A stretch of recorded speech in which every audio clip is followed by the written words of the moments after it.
Krishna, Hare Krishna, Krishna Krishna, Hare Hare, Hare Rama, Hare Rama, Rama Rama, Hare Hare.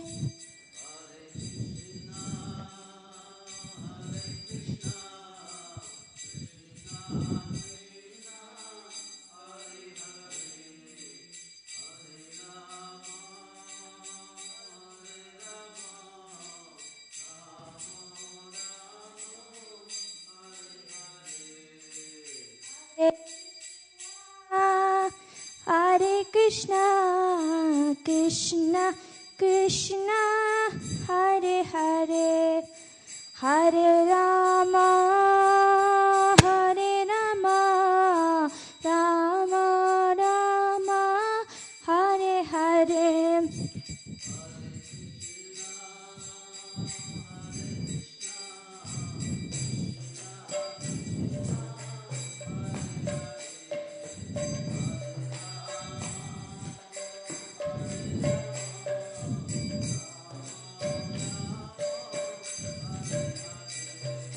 Hare Krishna, Hare Krishna, Krishna Krishna, Hare Hare, Hare Rama, Hare Rama, Rama Rama, Hare Hare.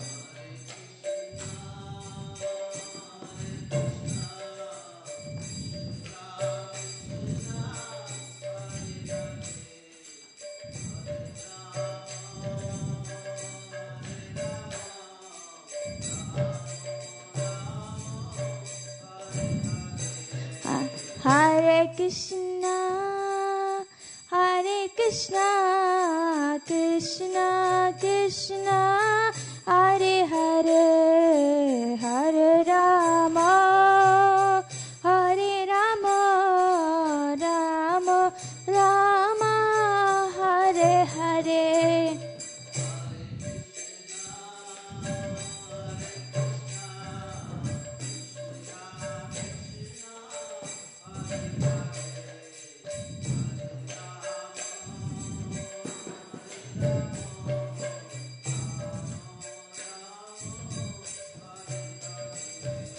Hare Krishna, Hare Krishna, Krishna Krishna, Hare Hare, Hare Rama, Hare Rama, Rama Rama, Hare Hare.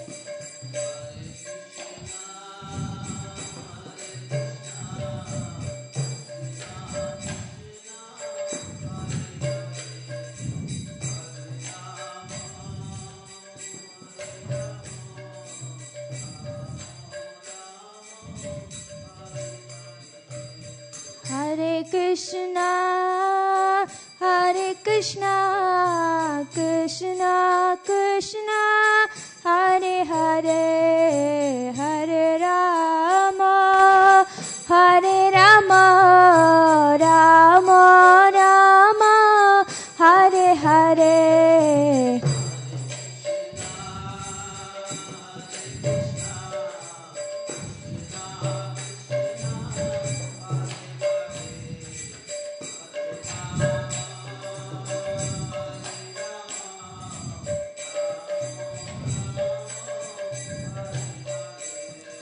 Hare Krishna, Hare Krishna, Krishna Krishna, Hare Hare, Hare Rama, Hare Rama, Rama Rama, Hare Hare.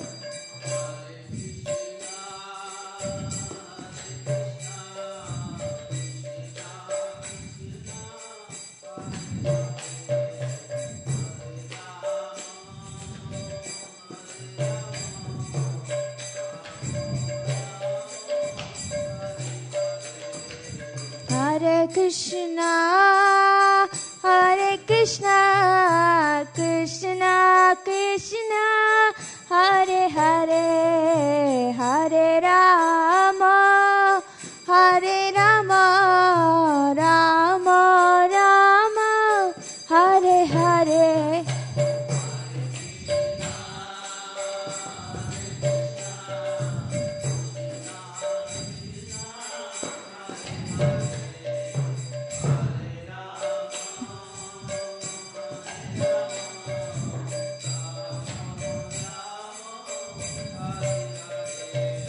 Hare Krishna,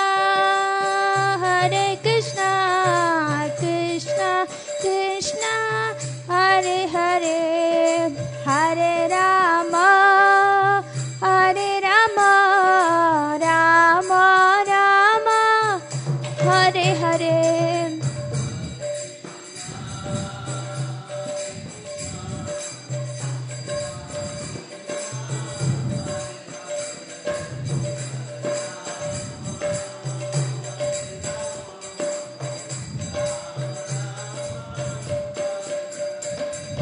Hare Krishna,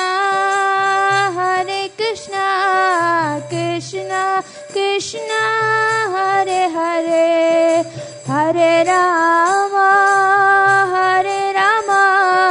Rama Rama, Hare Hare.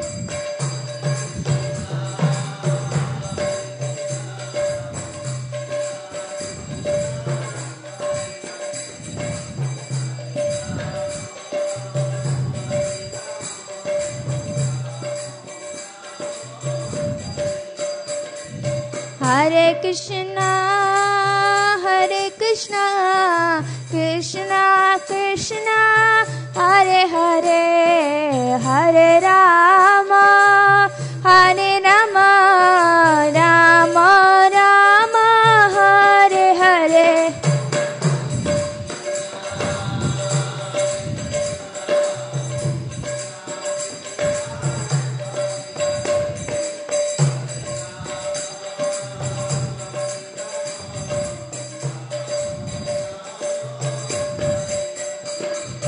Hare Krishna, Krishna Krishna, Hare Hare, Hare Rama, Rama Rama, Hare Hare.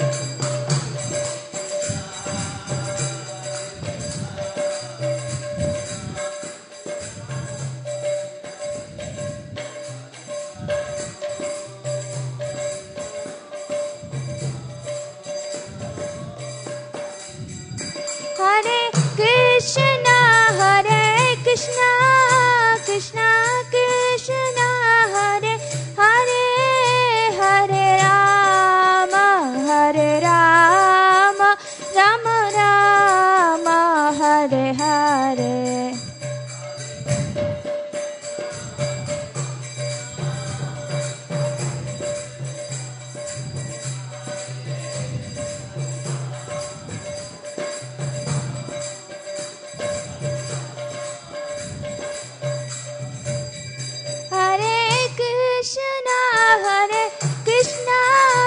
Krishna Krishna, Hare Hare, Hare Rama, Rama Rama, Hare Hare.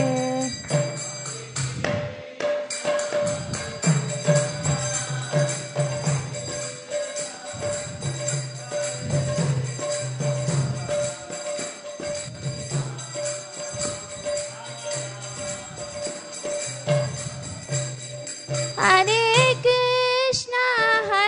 Krishna, Krishna Krishna, Hare Hare,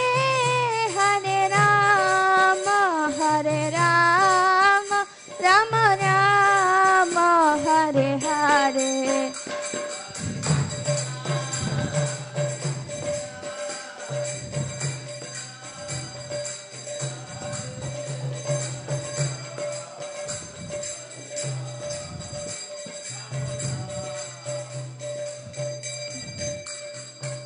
Hare Krishna, Hare Krishna, Krishna Krishna, Hare Hare, Hare Rama, Hare Rama, Rama Rama, Hare Hare.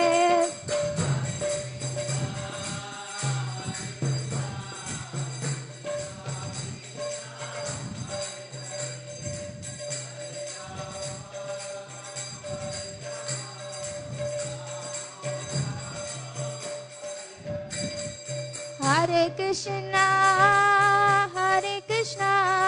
Krishna Krishna, Hare Hare, Hare Rama, Hare Rama, Rama Rama, Hare Hare.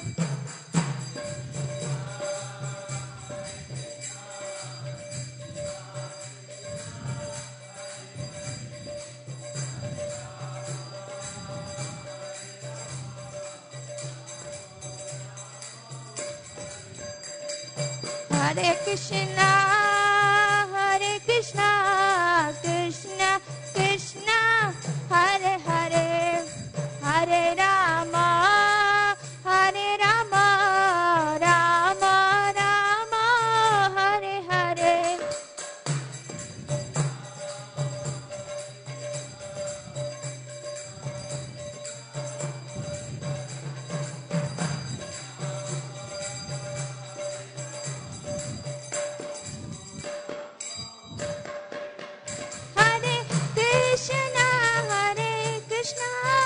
Krishna Krishna, Hare Hare, Hare Rama, Hare Rama, Rama Rama, Hare Hare.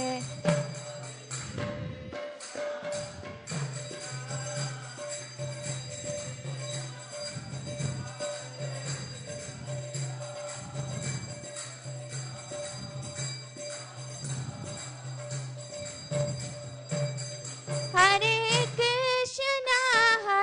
Krishna, Krishna Krishna, Hare Hare, Hare Rama, Hare Rama, Rama Rama, Hare Hare.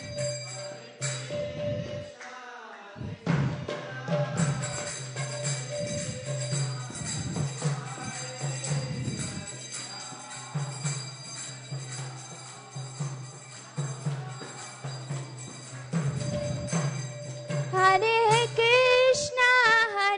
Krishna, Krishna Krishna, Hare Hare, Hare Rama, Hare Rama, Rama Rama, Hare Hare.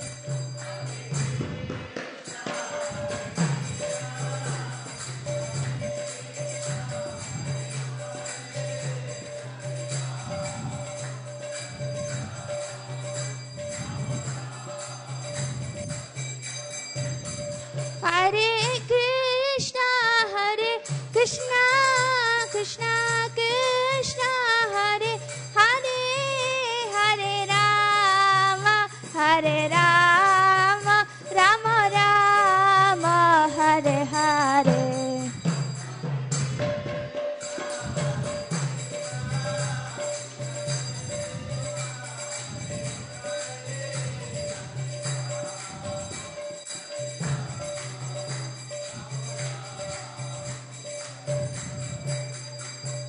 Hare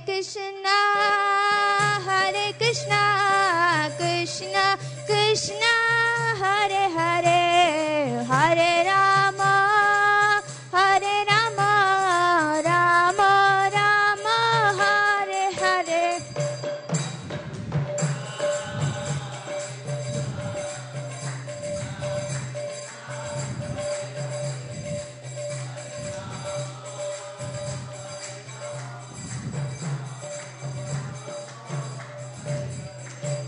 Krishna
Krishna, Krishna Krishna, Hare Hare, Hare Rama, Hare Rama, Rama Rama, Hare Hare.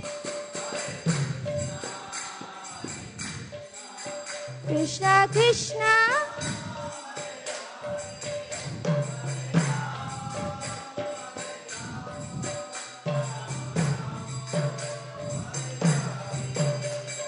Hare Krishna, Krishna Krishna, Hare Hare, Hare Ram, Ram Ram, Hare Hare.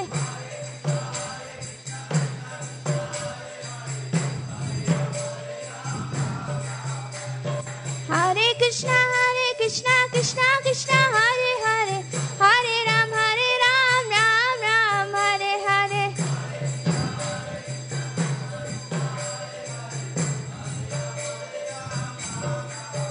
Nittai Gaura Hari Bol, Hari Bol, Hari Bol, Nittai Gaura Hari Bol.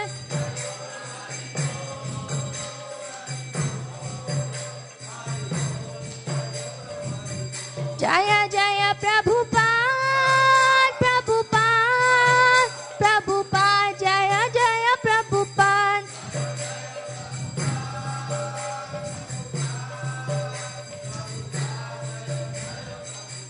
Jaya Jaya Gurudev, Gurudev, Gurudev, Jaya Jaya Gurudev.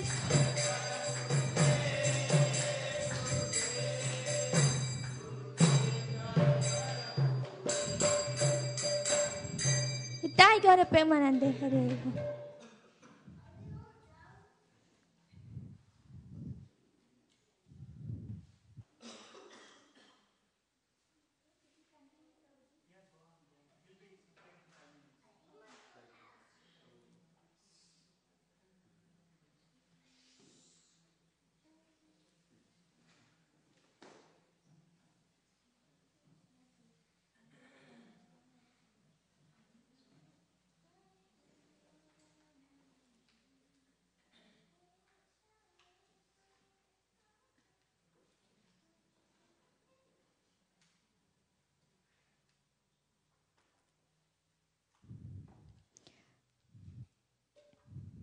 Hare Krishna, Krishna Krishna, Hare Hare,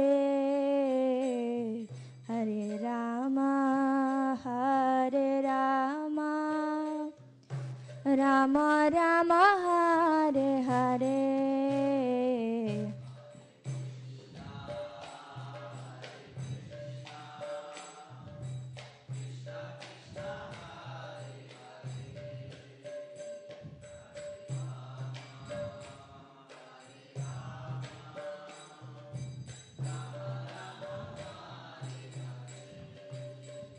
Hare Krishna, Krishna Krishna, Hare Hare, Hare Rama, Rama Rama, Hare Hare.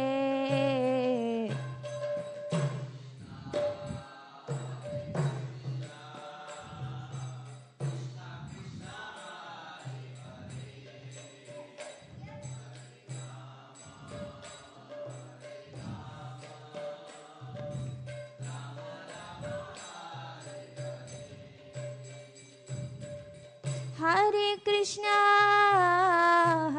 Krishna, Krishna Krishna, Hare Hare, Hare Rama, Rama Rama, Hare Hare.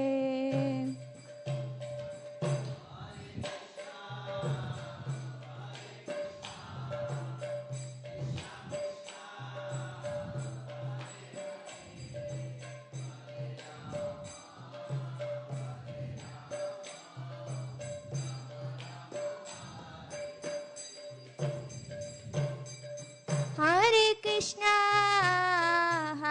Krishna, Krishna Krishna, Hare Hare, Hare Rama, Hare Rama, Rama Rama, Hare Hare.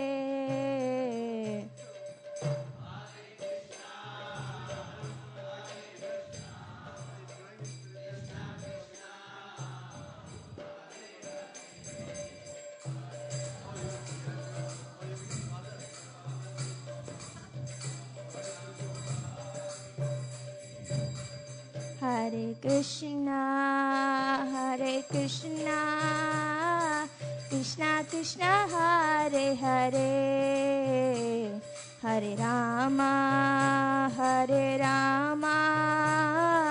Rama Rama, Hare Hare.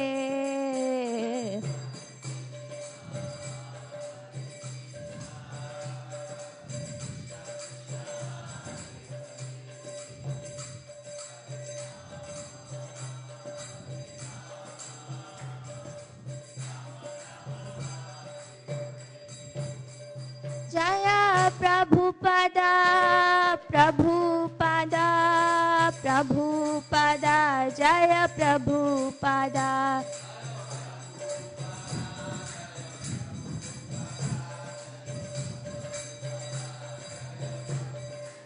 Jaya Gurudeva, Gurudeva, Gurudeva, Jaya Gurudeva.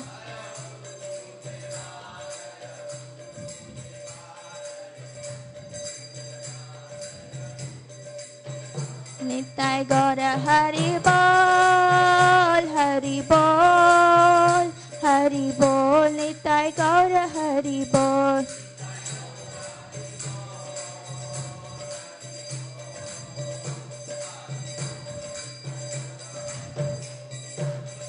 Hare Krishna, Krishna Krishna, Hare Hare, Hare Rama, Rama Rama, Hare Hare.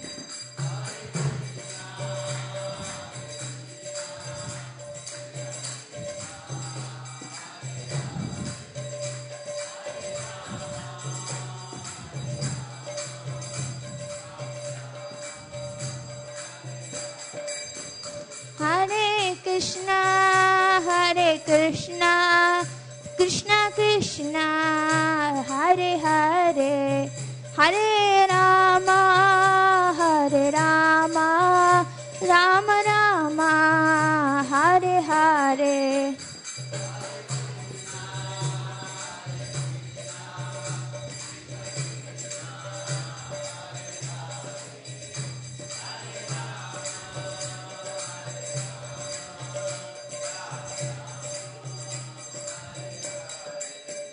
Hare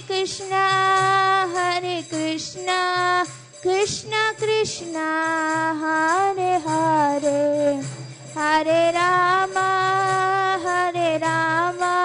Rama Rama, Hare Hare.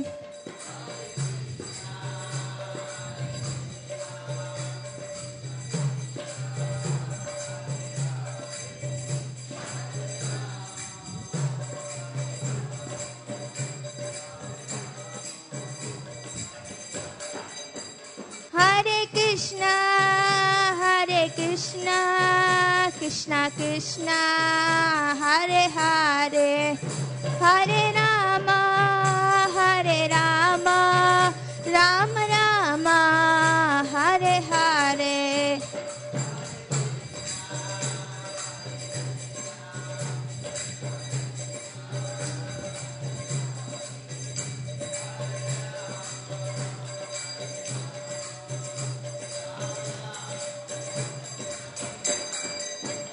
Hare Krishna, Krishna Krishna, Hare Hare, Hare Rama, Rama Rama, Hare Hare.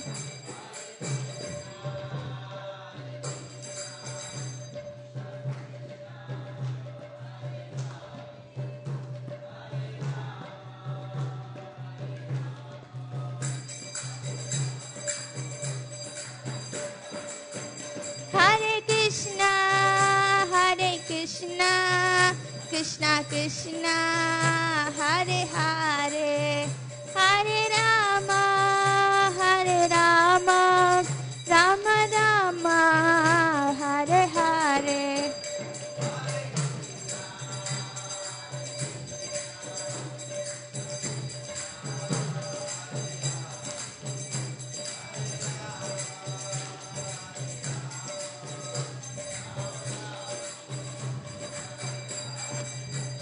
Hare Krishna, Hare Krishna, Krishna Krishna, Hare Hare, Hare Rama, Hare Rama, Rama Rama, Hare Hare.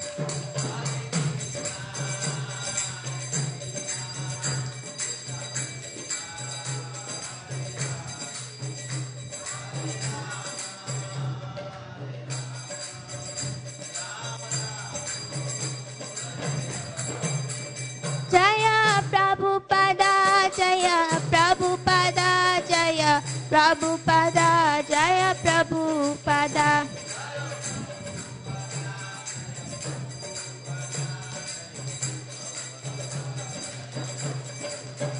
Jaya Gurudeva, Gurudeva, Gurudeva, Jaya Gurudeva.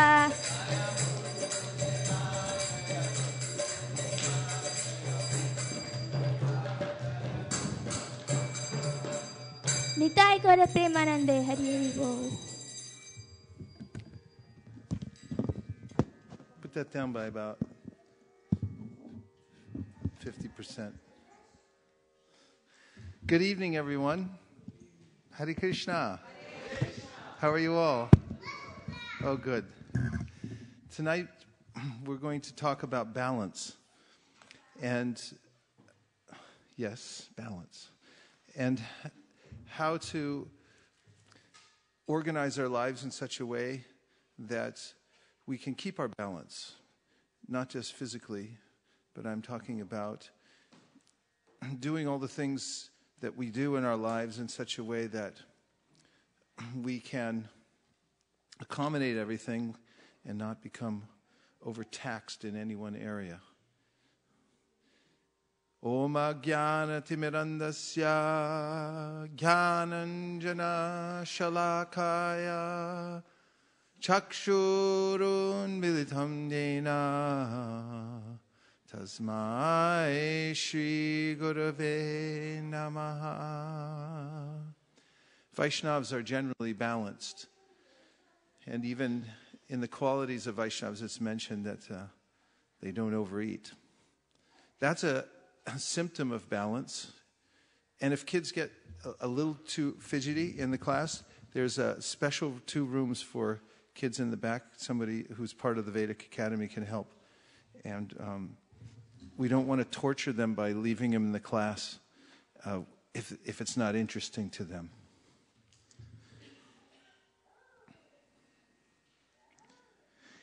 Vaishnavas are balanced eaters, which is a symptom of thinking about how when you're eating and you think, let me eat a balanced amount and the right amount and so forth, you're considering other aspects of your life. You don't want to just eat in the moment and then not be able to do anything the rest of the day because you ate too much or so.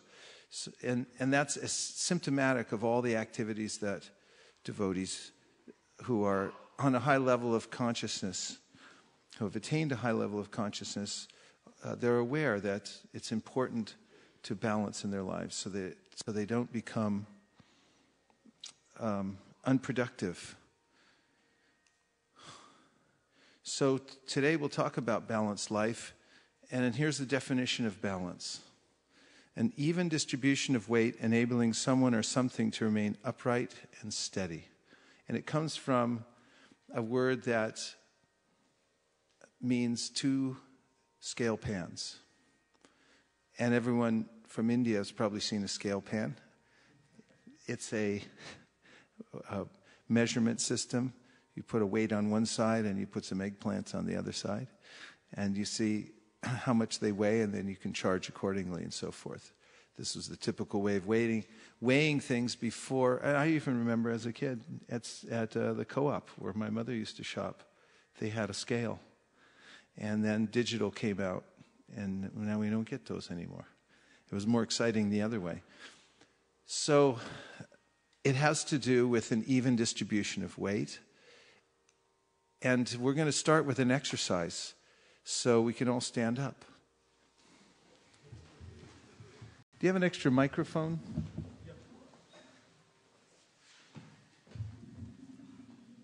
Get some space. You'll need a little space. There's lots of space in here, so find a space where you're not near a book, because you don't want to put your foot on one of the sacred scriptures. You have plenty of room, so spread out. Okay, now take an even distribution of weight on the balls of your feet and just sort of rock back and forth a little bit on your feet evenly, and then come back to the balls of your feet and relax the upper part of your body and just feel how you have even distribution of weight on both feet. Can you feel that? Relax your upper body and let all the weight go onto your 2 feet evenly. Take a deep breath. And now you can raise your right foot and stand up on one leg, if you can. If you can't, then just wobble and then put your foot back down and come up pretty good. Some of you are really expert. Are you wobbling at all? Because it's good if you are. Okay, put your feet down, your foot anyway. How was that? Was everyone able to do that? Stand on one foot? Yes? Okay, let's try it again. Okay, stand up on the other foot. Raise your left foot in the air. Stand up on your right foot only. Everyone feel comfortable there? Okay, get balanced. We do have insurance, don't worry. Okay. Everyone okay? Okay, now close your eyes.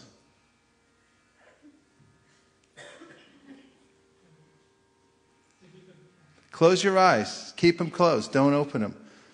If you fall back down, that's okay. Close your eyes. On one foot with your eyes closed. Some of you are jumping all over the place. And a couple of you, I'm really amazed to see, have very good balance. Okay, you can put your foot down. Open your eyes. Now, when you stood up on one foot and you closed your eyes, how did you do? Was it harder with your eyes closed or about the same? Everyone who says it's harder, raise your hand. Okay, you can sit back down.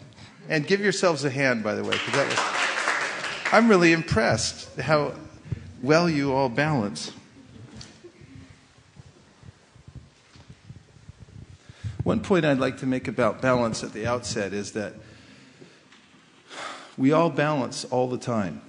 It's actually a miracle, because if you try to build a little robot, and Google right now is spending billions of dollars trying to build robots. They're buying all the robotic companies all over the world and concentrating on developing robots. And one of the most difficult things is to get them to balance properly and walk upstairs, reach for a can on one leg and so forth. We do it all the time, and we don't even think about it. So balance is something that we're used to. And keep that in mind, that we're already pretty good at it. Now, the reason it's harder to balance when you have your eyes closed is because you're missing one of your senses. Now, before I go into that, one of the definitions of balance is to remain upright and steady. So that's the goal, to remain upright and steady. And of course, physically, upright and steady means you're able to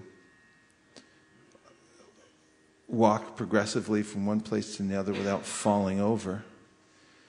And in a general sense, in life, it means that we don't lose our moral values. We're able to steadily do what we need to do. As Prabhupada says in one place in the Bhagavad Gita, that a yogi is one who is able to act according to his plan. You ever had this experience where you have a plan that I'm going to read a certain amount, I'm going to exercise, I'm going to do other things, and then you just don't do it?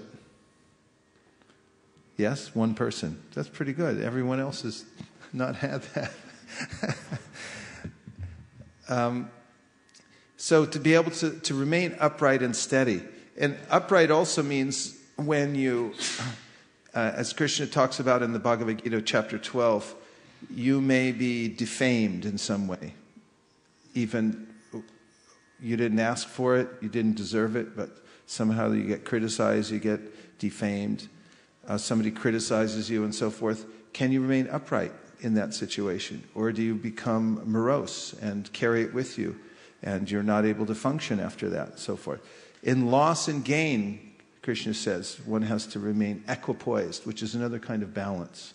It means to remain balanced in loss or gain. When you lose something valuable in your life, do you have a way to remain steady and upright? When you gain, when you get a windfall, do you suddenly lose your head and forget about your discipline or so, and these kinds of things? All this has to do with remaining upright and steady, because we'll inevitably go through changes in our life. The world is changing around us at a rapid pace, and as we're moving through it, how well can we stick to our goals? Can we stick to our morals and so forth? This is balance.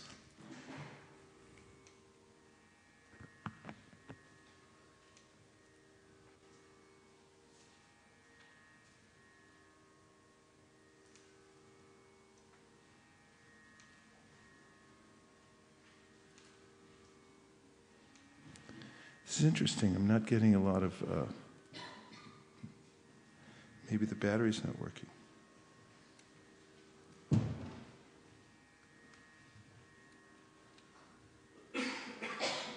There. That's better.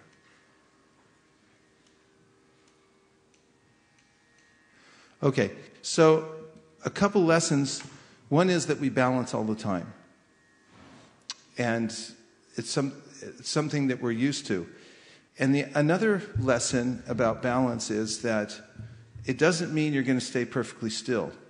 When you're balancing, you're moving back and forth, actually. There are hundreds and thousands of muscles and other that are moving and firing at the same time in order to keep you balanced.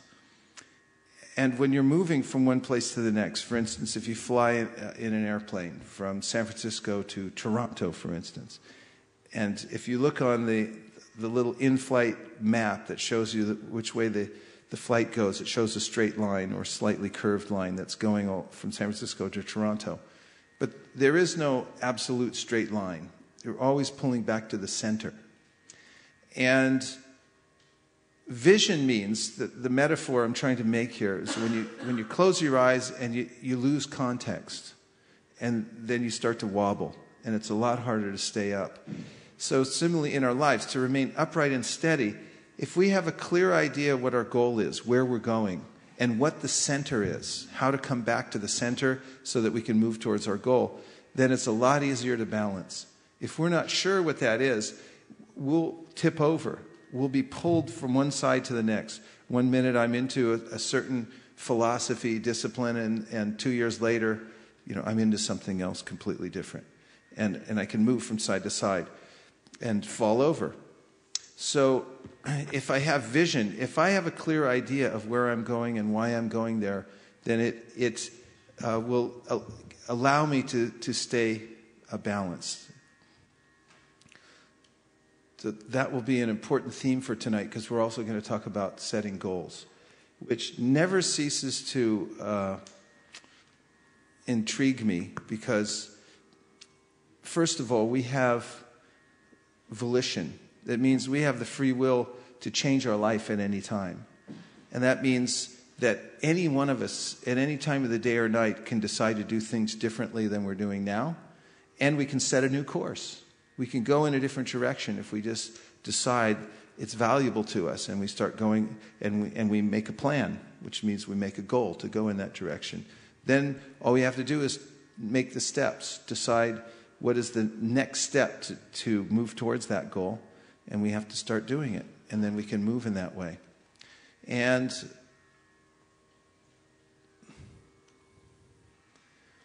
that requires prioritizing. Stephen Covey, the key is not to prioritize what's on your schedule, but to schedule your priorities. And sometimes that requires neglecting some things. Priority means you have to neglect some things and pick up others. So the word neglect comes from negliere, which means neg means not, and leggere means to pick up.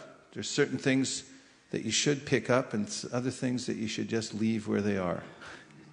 And having the discrimination to do that is a symptom of balance. Some things to pick up, some things to leave behind. And how to choose what to pick up and when. You want to find the right fruits and the ripe fruits first. So here's a little chart that you can copy and you can use to help guide your life and decide what your priorities are, which will help keep you balanced. Because we have a lot of information to process every day. Millions of thoughts and images come into our mental system every minute. And we can become influenced by those. You can be pulled in one direction or another. So unless you consciously decide what's important and what's not important, what's urgent and what's not urgent, and where the confluence of those are, then you can be picking up the wrong things and neglecting those things which are more important than others. Does that make sense so far? Yeah. Makes sense to Mukaravind? Okay. So look at this little chart. Some things are important and some things are not important. First of all, let's name some things that are important in our lives. I'm not just talking about spiritual life. I'm talking about material life in any realm. Material, spiritual life. Just tell me what things are important in our lives every day. Eating. Eating is important. Otherwise, chanting is important for maintaining your spiritual health. Cleanliness is important. Your job is important. You got to make some money, right? Other things? What? Exercise is important. Yes. Family. Your family is important. What, Vrindavan?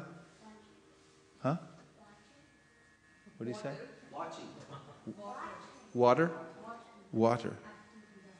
Water is very important. Yeah, we should drink enough water. It's true. Water is very important. Any other things you consider important? Reading. Breathing. Okay. So what are some things that are in your life now that come to you every day that are not important? TV. Okay. TV stands for television, right? Okay. There's a movement I heard called Cut the Cord.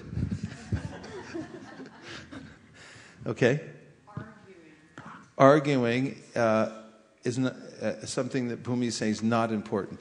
Of course, we can qualify and say all of these things. There may be something important on the television, or there may be an important argument at some point. But just to qualify that. But generally, we're putting out general things that are in our lives, are coming to our consciousness that are not important.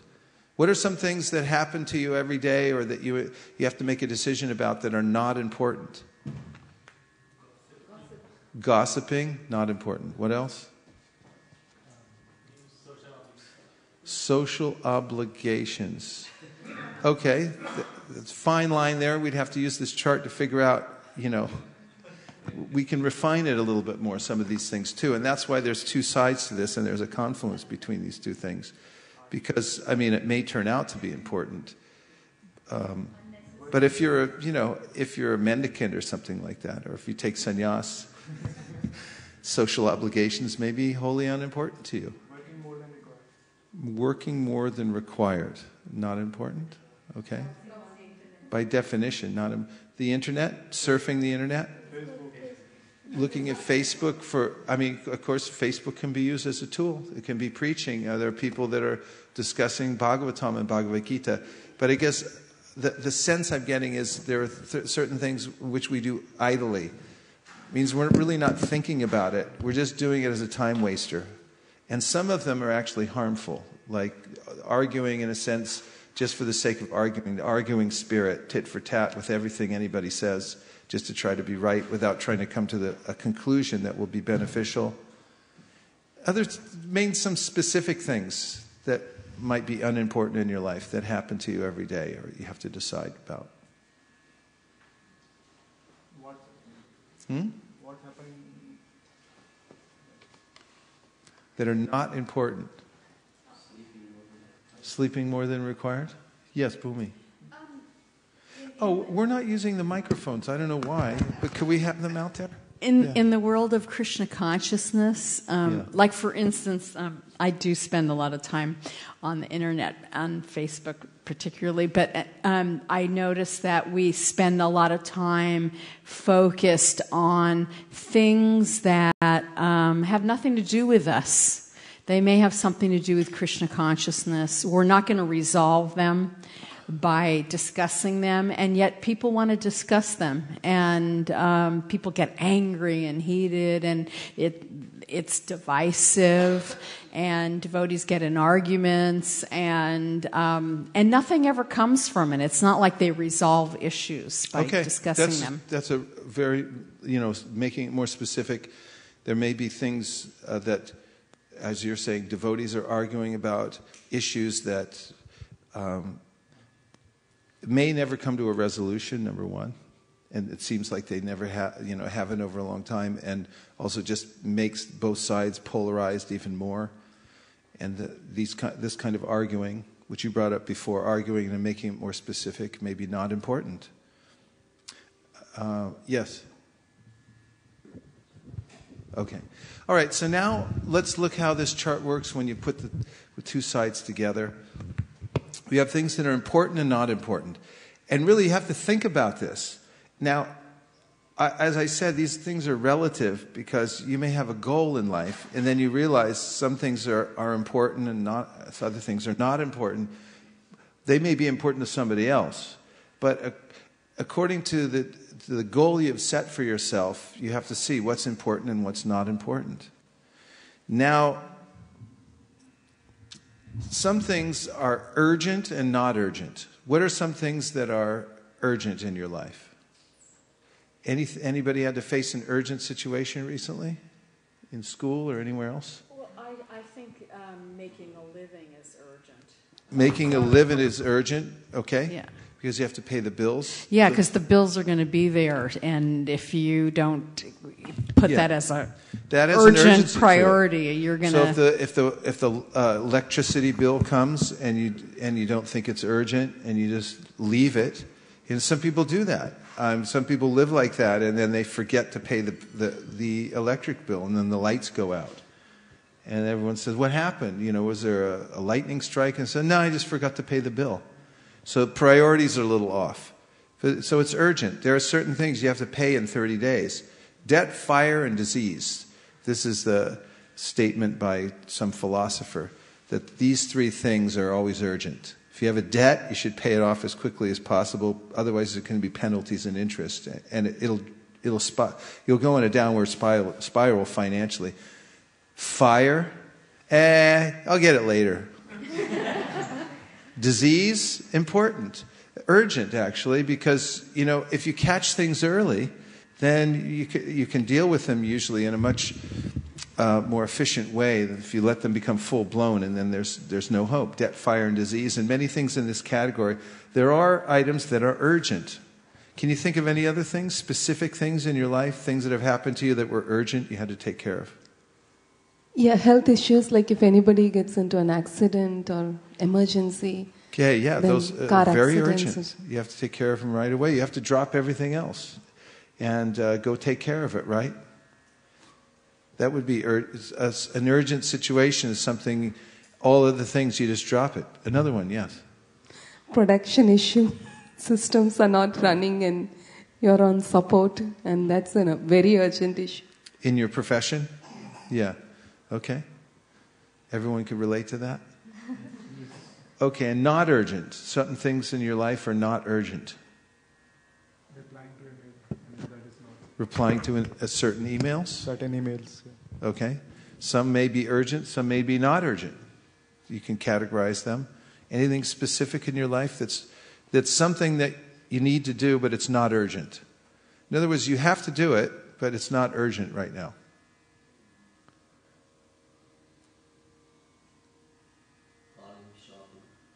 What's that? Shopping? Shopping for college? Calling someone unnecessarily over and over and shopping. Calling and shopping? Okay. I mean, it's not urgent. Yes. Let's help you out on this one. You did that on purpose.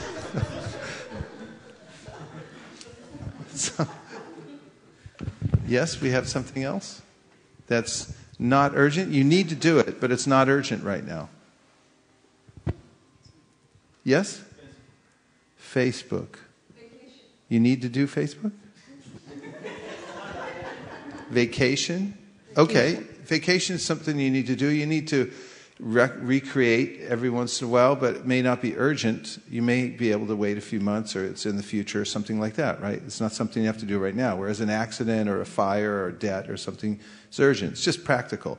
Some things you can put off. Some things you can procrastinate. You can neglect. You don't have to pick them up right now. And other things, you better pick them up right now. You have to discriminate. Yes? Refilling the pantry. Refilling the pantry may be not urgent. Do it sometime. But you have to do it sometime. Okay. Yeah, so those in managerial accounting, they look at all these different categories of things, and they have to decide, because if some things are necessary but they're not urgent, you can put them off. You save money that way.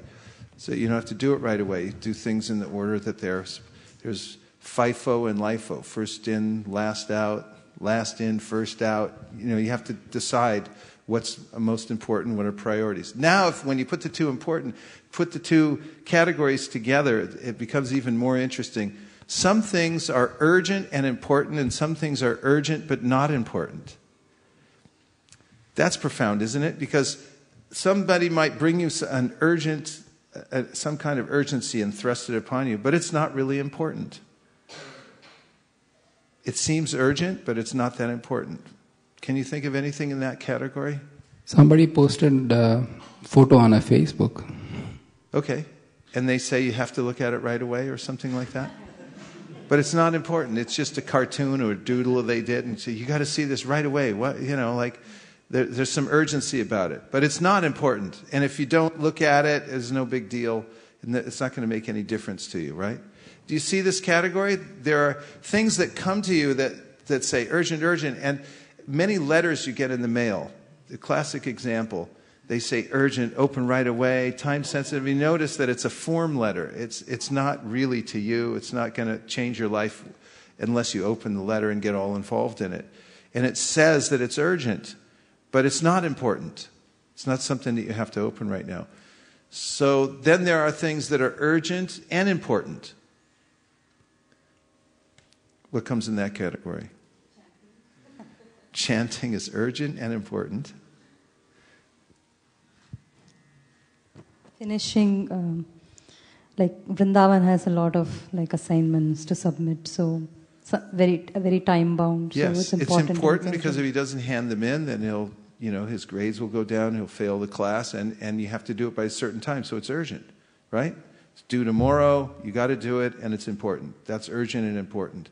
Okay. Health, medical care and exercise could be urgent and important.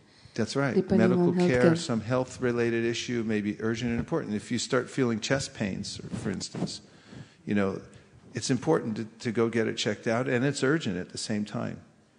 Other things like having your nails painted. It's urgent because, the party's coming up tomorrow. But it's not really that important. You can live without it. Okay, yes, another one? Someone said? Yeah, the urgent important cross-section is like you are already late for the meeting and you have to plan a travel or book a air ticket. It's urgent because you are already late, and it's important because you have to be there in the meeting. Nice. Good example. Okay, then we come to another category. Yes, Malini. Sending out the emails about the tile wall, what was urgent and important. Urgent and important about the tile wall. Because it's, December's coming to the end, the marathon, there's a deadline and so forth. Nice. Okay? And then we have important but not urgent. Yes. Okay. Another thing that's urgent and important? Yeah, well, because we were about to go into the Christmas marathon, and I didn't have even one book. And I didn't know where I was going to get books from. So I started, putting the word out. And that was urgent and important because I had nothing to distribute. Nice. Very good. Good. Okay. Sundarananda Prabhu? Important non-urgent planning. Like what? Be more specific. Planning what?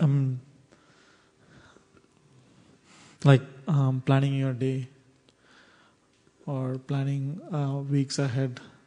Okay. Or planning how to achieve a goal. Right. Urgent means that if you don't do it right now, it may not ruin the whole plan. It's important, but it's not urgent. Okay. Retirement planning is important, but not urgent unless you're ready to retire right now. And it's affecting you. Yeah. It's not important when you're 20 unless you're Shukadev Goswami. Okay. Maybe reading a book that will help you grow yourself. It's important that you have to grow, but it's not urgent. And you may put it in a stack and say, I'll get to this. It's very important to you, but it's not urgent. You first have to, cook dinner and pay the bills and finish a few assignments that you have for your school. And then, you can read it next week or next month, whatever. So it's very important, but it's not urgent. Okay, those are good. And then here's a category I love. Not important and not urgent. Everyone's picking on Facebook tonight. So this is an interesting place to focus for the new year. If we all have feelings about Facebook or we're not using it fully, in Krishna's service or in a productive way, it may come up when you start looking at this. If there are persistent areas, there are areas here where there are persistent ideas about things that are not important, not urgent, and so forth in your life. You might want to start writing them in the boxes here and saying, these things are taking away a lot of my time for the things that are important and urgent, or not that are important and not urgent. That side should be filled up. So what are some other things that are not important and not urgent? Trying out new recipes. Trying out new recipes, okay? Not important, not urgent. Unless you're a chef, Vacation, not important. Vacation might be important, though, because you have to take time sometimes to recollect your energies, your thoughts, things like that. It may be more in the category of important but not urgent. Yes? Following sports. Not important, not urgent. Right. Unless that's your lifestyle and you're betting on sports or something, then it becomes very urgent. And some people, some people fill up their whole lives with this category. I would say like playing video games. How about that one? It's not important and not urgent. It's not, it falls into this category where it's basically a waste of time. Anything? Yes? Reading news, newspapers, 24-hour news cycle, it's not important, not urgent. And interestingly about that, they means journalists, to make a living, create a certain urgency, don't they? And advertisers for any kind of product, it's new, it's now, you have 3 days to buy it, it's kind of an urgency. Is it important? No. Well, judged by the time, when I was a kid, I remember during Christmas, because it's a time of gift giving, and kids especially, they want stuff. So I remember this game I wanted to have. I saw it somewhere, and it was a little arcade where you shoot a gun and it shoots down these little things going around. That was the level of high tech we had back then. But I couldn't stop dreaming about it, and I thought if I get that, it was so impressive to my friends and everything. And I was practically in a trance, of desire to have this toy. And my parents got it for me. I couldn't believe it. Or Santa did. And there it was. I opened it on Christmas morning, and I remember by that afternoon, I was tired of it. I didn't want to see it again. Is that it? That's all? I played with it a few times, and it just got thrown in the garage, and eventually, I don't know where it is now, but it probably disintegrated back into the earth. It was not important and not urgent, although I created this kind of urgency in myself. But this is the point. We have to carefully discern which things are important and urgent. They're urgent but not important. They're important and not urgent. They're not important, not urgent. If you take a little time, even on the fly, you don't have to sit down at every moment with this chart and put everything in, although that's not a bad idea for some of the general activities that one does in one's life. But if we start developing a discriminating attitude towards the things that come to us on a regular basis, is this important and urgent? Is it important and not urgent? Is it not important but urgent? There are categories you can put these things in. And there's a really good book you can read for organizing your life and your things and your activities called Getting Things Done. It's a book written by David Allen, and he has a very commonsensical way of organizing these kinds of categories in your life, where to put certain pieces of paper that come across your desk and other kinds of tasks. And living in that way is sattvic. You have a place for everything and everything in its place. And when you live like that, you also have your bhajan in order also. You have your bhajan in order. That way you have more time to concentrate on your spiritual life, because you're not frantically running after things that you forgot to do, and you know where everything is and so forth. Now how was that so far? Did you find that chart helpful? Yes? Okay. Here's another one that a lot of devotees in Toronto, we just talked about this recently up in Canada, and the devotees said that they really like this circle of concern versus circle of influence. So there's a certain amount we can do, a certain number of people and things that we can influence in our life. And there are many things that we can't influence, people and things and situations. When we move from the circle of influence, that is the things we can do something about, into the circle of concern, that's called worry. And you can't do anything about it, but still you let it dwell in your mind over and over again. And it drains your energy, it drains your concentration, and you get out of balance because you get stressed and you feel overwhelmed and so forth, and you lose your balance. So another technique for balancing your life is to consider very carefully, what is your circle of influence? In any given situation, if something comes up and something you weren't expecting and you didn't really want to happen happens, now you can consider, anything I can do about this? Can I influence this situation in any way? And if not, and you keep dwelling on it and it preoccupies your mind, then you become ineffective. So let's have just a little discussion about this, things that are in your circle of influence and things that are outside your circle of influence. Any general comments about this? After seeing this chart, are there some things that you can think of that you might have worried about that are outside your circle of influence? Yes, Mukharavind. Why someone is saying like this, why someone doesn't do like this, even we always, this outside of our circle of influence is... Why certain people say things or do things? Yeah. You can't change other people, right? And if you worry about it? Yeah, until unless they submit themselves to you. Until unless they tell you explicitly that, yes, I want to know. And we are trying to correct them, but they are not trying to even correct. Just we are thinking why he's doing this, why he should do like this. Or... All right, so generally, things other people do. You can't it's difficult to control what other people do. And that may be outside your circle of influence. Can you think of some things that other people do that are outside your circle of influence? Yes? Other people's bad habits. Like? People who smoke. When you walk out, I get off the plane after flying 6 hours. I walk out the door at the San Francisco airport and immediately take in a big inhalation of cigarette smoke. Because everyone stands right outside the door and smokes. Okay.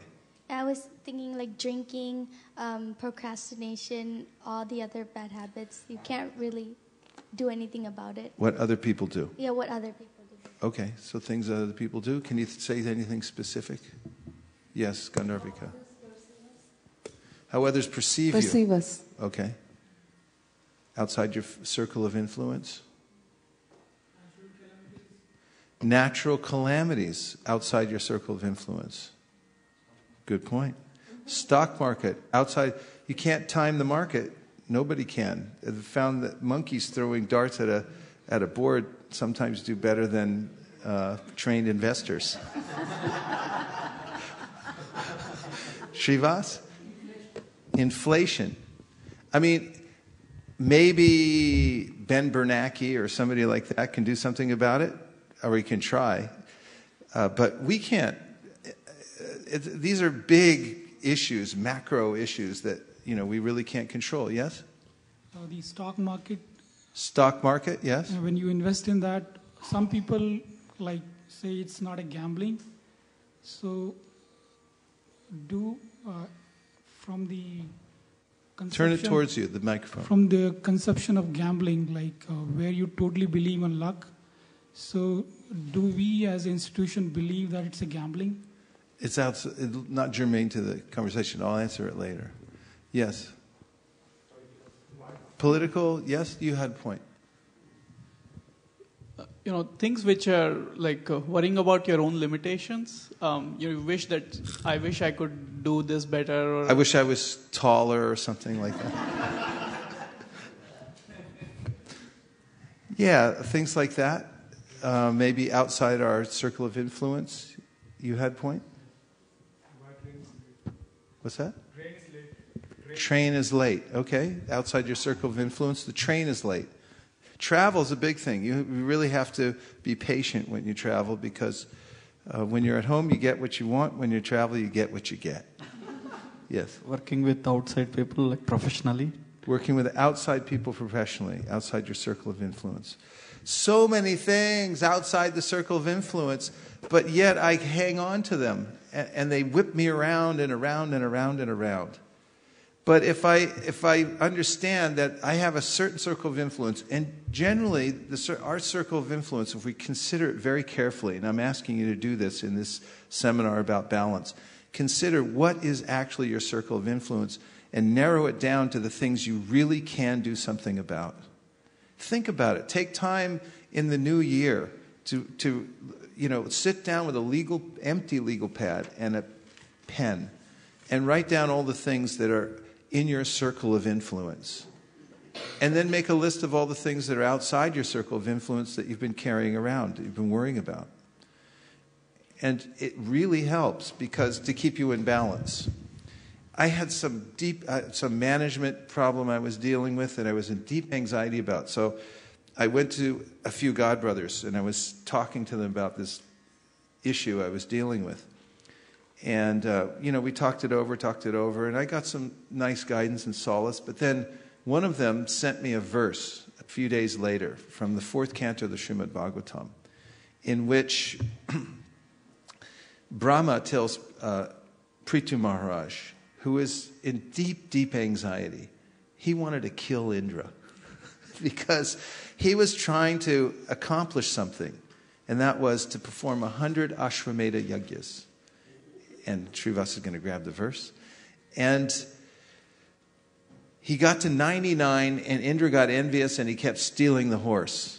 He disguised himself as a sannyasi, and he'd come down, he'd steal the horse. They chased after him. He'd get away because he was a sannyasi, fake sannyasi. And then he'd steal it again. And the whole thing was ruined, and he couldn't get to his 100th. And then he wanted to kill Indra. And so Brahma came, and he told Prithu Maharaj that when things beyond your circle of influence happen, and they come as destiny in such a powerful way that you have no control over them, but yet you still try to control them, you enter into the darkest regions of anxiety. I'm going to read you the verse in purport, and this will change your life. And if you've already heard this before, I'm going to read it again, and it'll change your life all over again. Are you ready? My dear king, do not be agitated and anxious because your sacrifices have not been properly executed due to providential impediments, PIs. Kindly take my words with great respect. We should always remember that if something happens by providential arrangement, we should not be very sorry. The more we try to rectify such reversals, the more we enter into the darkest region of materialistic thought. Here's the purport. Fasten your safety belt. Sometimes, by His divine grace, A.C. Bhaktivedanta Swami Prabhupada, who gives us unlimited commonsensical advice that we can use every single day. Here it is. This is verse 4:1934. Sometimes the saintly or very religious person also has to meet with reversals in life. Such incidents should be taken as providential. Although there may be sufficient cause for being unhappy, one should avoid counteracting such reversals. For the more we become implicated in rectifying such reversals, the more we enter into the darkest regions of material anxiety. Lord Krishna has also advised us in this connection. We should tolerate things instead of becoming agitated. Feel better? Yes or yes? Yes. Thank you very much. So he sent me this verse, dear Godbrother, and I read it, and it was the sweetest medicine I ever took. I immediately felt relief from my anxiety. It solved my problem. And it took me out of the realm of worry and back into my circle of influence, and I realized it's providential. And since that time, what seemed to be a major problem has been solved. Actually, Krishna solved it in a way that I could have never imagined. And I never imagined it could. And all the experts said it wouldn't be solved in that way. But it was. And the only thing that changed after was my consciousness. I moved out of my circle of concern into my circle of influence. And I realized I marked it as providential. I marked it as Krishna's arrangement. I put it in a different category, and now it wasn't worry anymore. Now it wasn't whipping me around. It wasn't knocking me over. My balance was back. I was able to remain upright and steady. And, those who are managers know that there are so many things that you come up with every day. People come and lay at your doorstep. Here, take this bag of, whatever it is, and just deal with it now. And then there it is. Now you have to remain upright and steady and deal with it. One thing after another after another. How do you balance? How do you do it? You have to prioritize. You have to see what's urgent, what's important, what's outside your circle of influence and into your circle of concern. and deal with them methodically. I have a godbrother that I've been working with for the last a year and a half who is a manager, a very expert manager. He's a disciple of Prabhupada, been around for many years. And I just by having his association and watching how he deals with major problems, and he's dealing with many major kinds of issues that can be very nerve-wracking.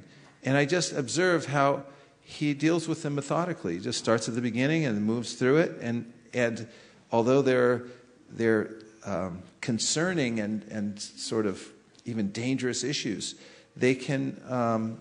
He doesn't become tipped over one way or another because he sees that he has a certain circle of influence and he troubleshoots. I think that's the best word for it. You start at the beginning, and what's the next step? You do this, you do this, you do that. What do you do next? And you do that. And you deal with it in whatever way is within your circle of influence right now. And in this way, you remain upright and steady, and you don't become tipped over by various severe situations. Comments? Yes, Vittel.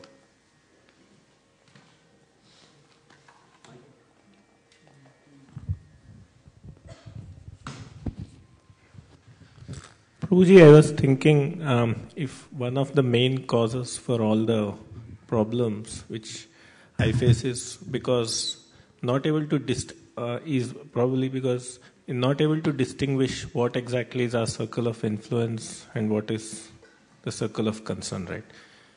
We think that we have a big circle of influence, while in reality it might be very small. What do you think? Or is this an escapist attitude? Yeah, that's exactly the problem. The lack of discrimination. So you have to have vision, you have to discriminate. And take some time to look at what you can actually affect and what you can't affect. And practice not chasing after so many things that you're taking on and leave them. I mean, a lot of times, just like in counseling, if you try to solve everyone's problems, you'll fall short because you can't. And therefore, counselors generally more are there to listen to people rather than try to solve their problems. This is the difference between your circle of influence and the circle of concern.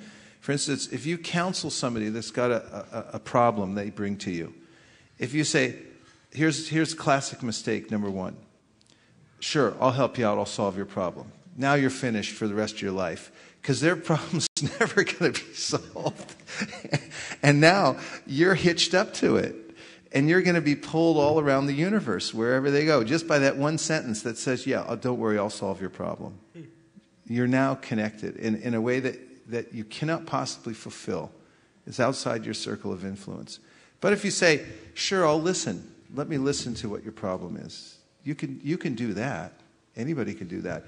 And 90% of the time in counseling, if you just listen to someone carefully and not try to prescribe to them right away, how to fix their problem, which is generally what most people do. Somebody starts telling problems, that happened to me. Here, I'll tell you how to solve it. And as Stephen Covey says in his book, 7 Habits of Highly Successful People, that it's just like somebody walks in and said, I'm having a hard time seeing. My vision is going down. So here, just take my glasses. You don't really listen to them. You just say, yeah, I know about that. Here's some glasses. They're mine. They work for me, so it must work for you. But a better way to deal with it is just to say, if I understand you correctly, you're having this problem. And it sounds to me as if what you're saying is, every day you come home and you open the refrigerator and you eat a whole half-gallon of ice cream. Is that the problem? Yeah, that's the problem. So that's very interesting. So, if you listen, and this is one example, but you have to refine in all areas of your life and look very carefully what you can influence. And mostly what we can influence is our own heart, our own mind. And that means that we can ask something of ourselves that we can't ask others to do. And a lot of times that works really well anyway, because by example, one can influence people in a more powerful and sustainable way.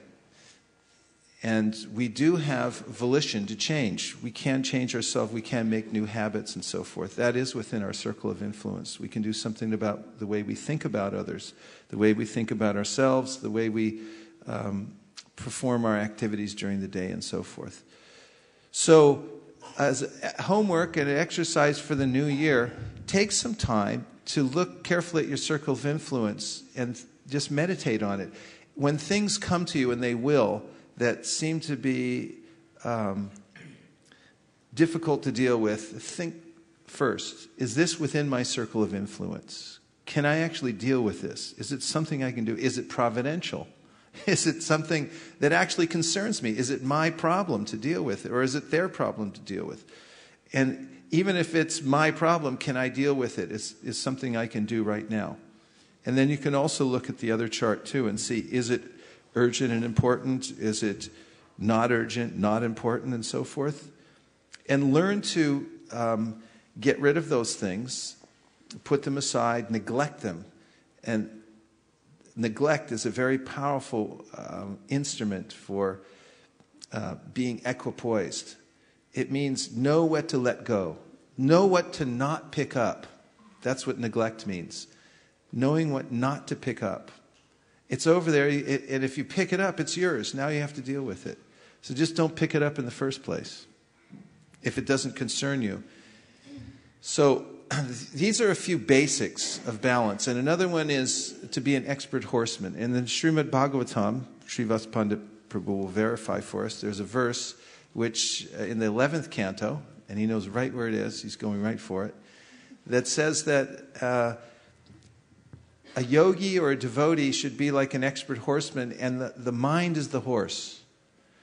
And we have reins. And sometimes, as an expert horseman lets the reins out a little bit, knowing that the horse needs to run, and then sometimes pulls the reins back a little bit. Now, this has to be administered carefully, because then one can then say, oh, yeah, sure, we'll just let it run.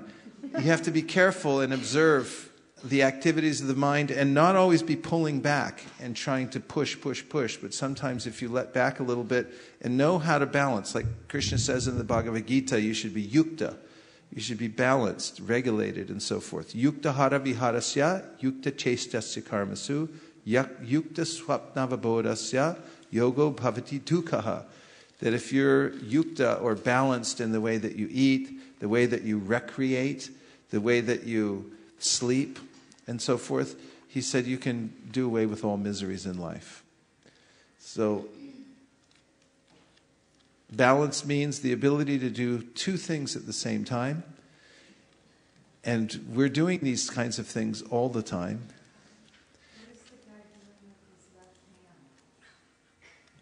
I think this. He's giving someone some encouragement. Left hand's got it on a mouse. One's on a mouse, one's got a pen with a plume on the end, the other's got a cell phone.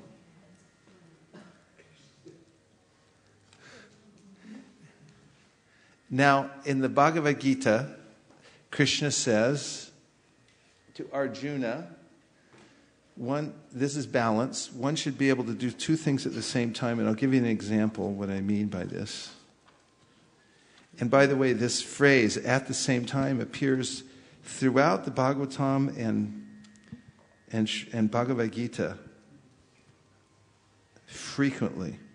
This is text number 7 in chapter 8.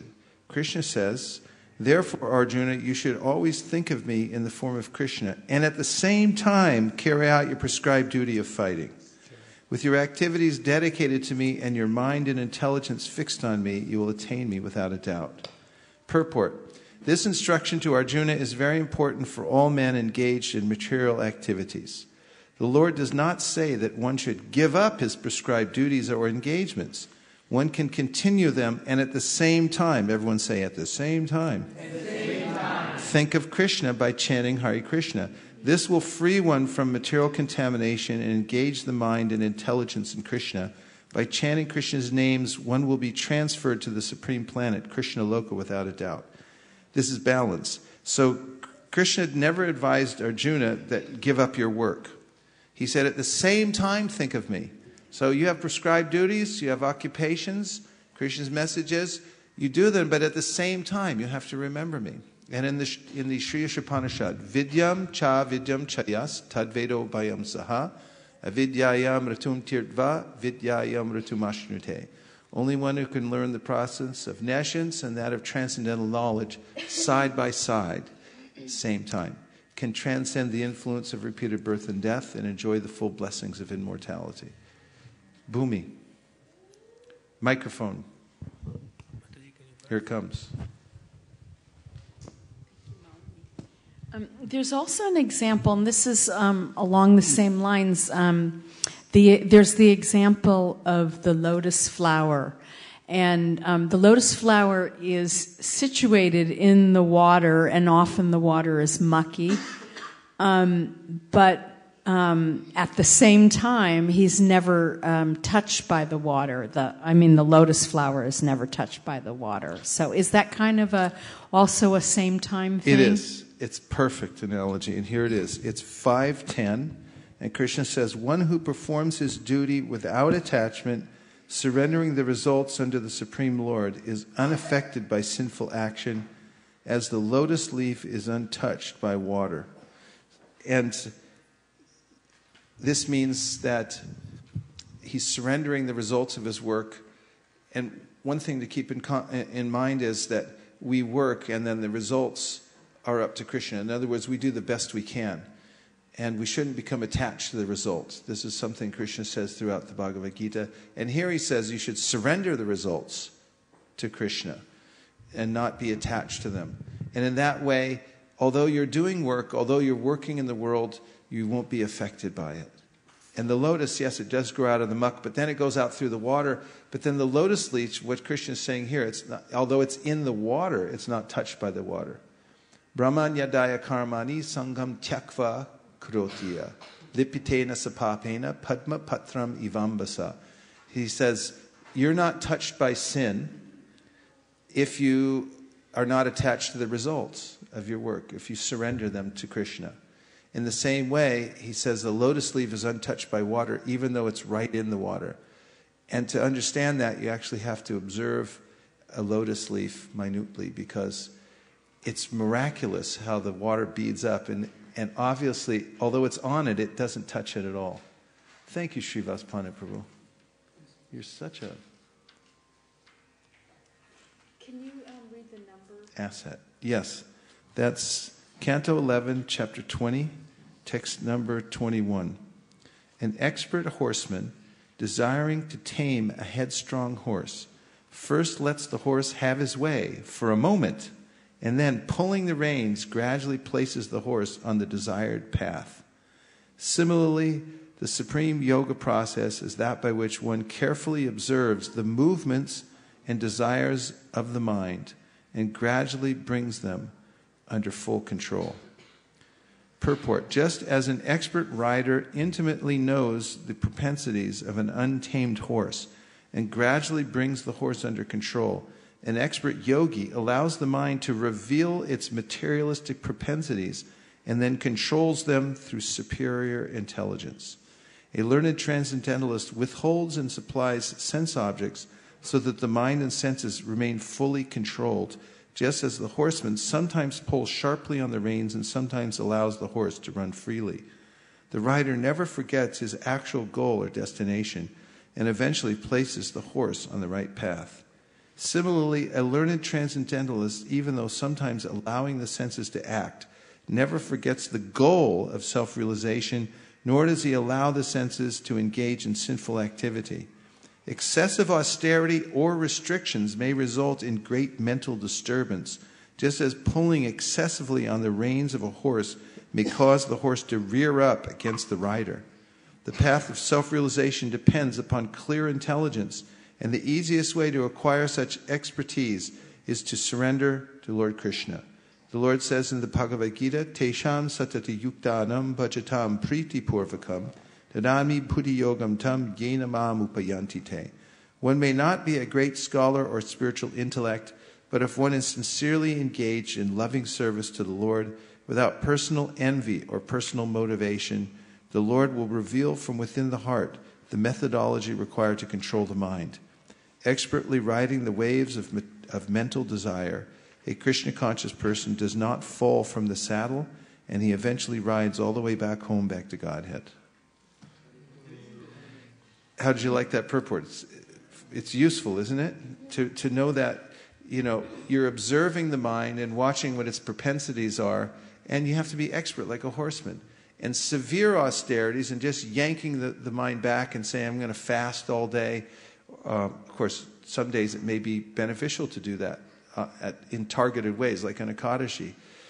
But later on in these instructions,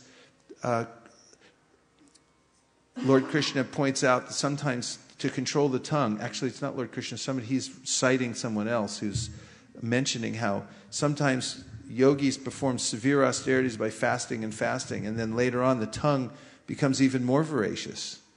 And the mind conspires and says, look, I fasted for all this time, I should eat twice as much now.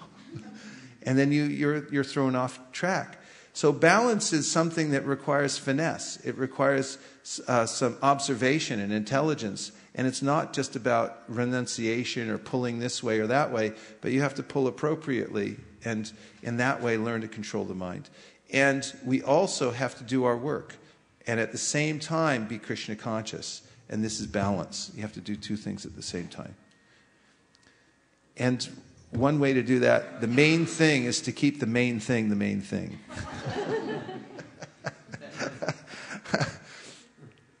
Okay, so this is just a little bit about balance, but remember that you already balance all the time. It's what you do to stay upright and steady and just walk around. And observe how the body works. And observe that it moves back and forth while you're trying to balance. So don't think that just because you veered off the course a little bit that you're not balancing. It's the pulling back to the center that's the balance. It's not the fact that you wobble one way or the other. Everybody wobbles. And you learn from that too. It's actually part of the process of balancing is coming back to the center. But vision is important. As soon as you eliminate the vision and you don't know where you're going and you're not sure what your priorities are, then you'll wobble all over the place and you'll fall and you won't know how to come back to the center.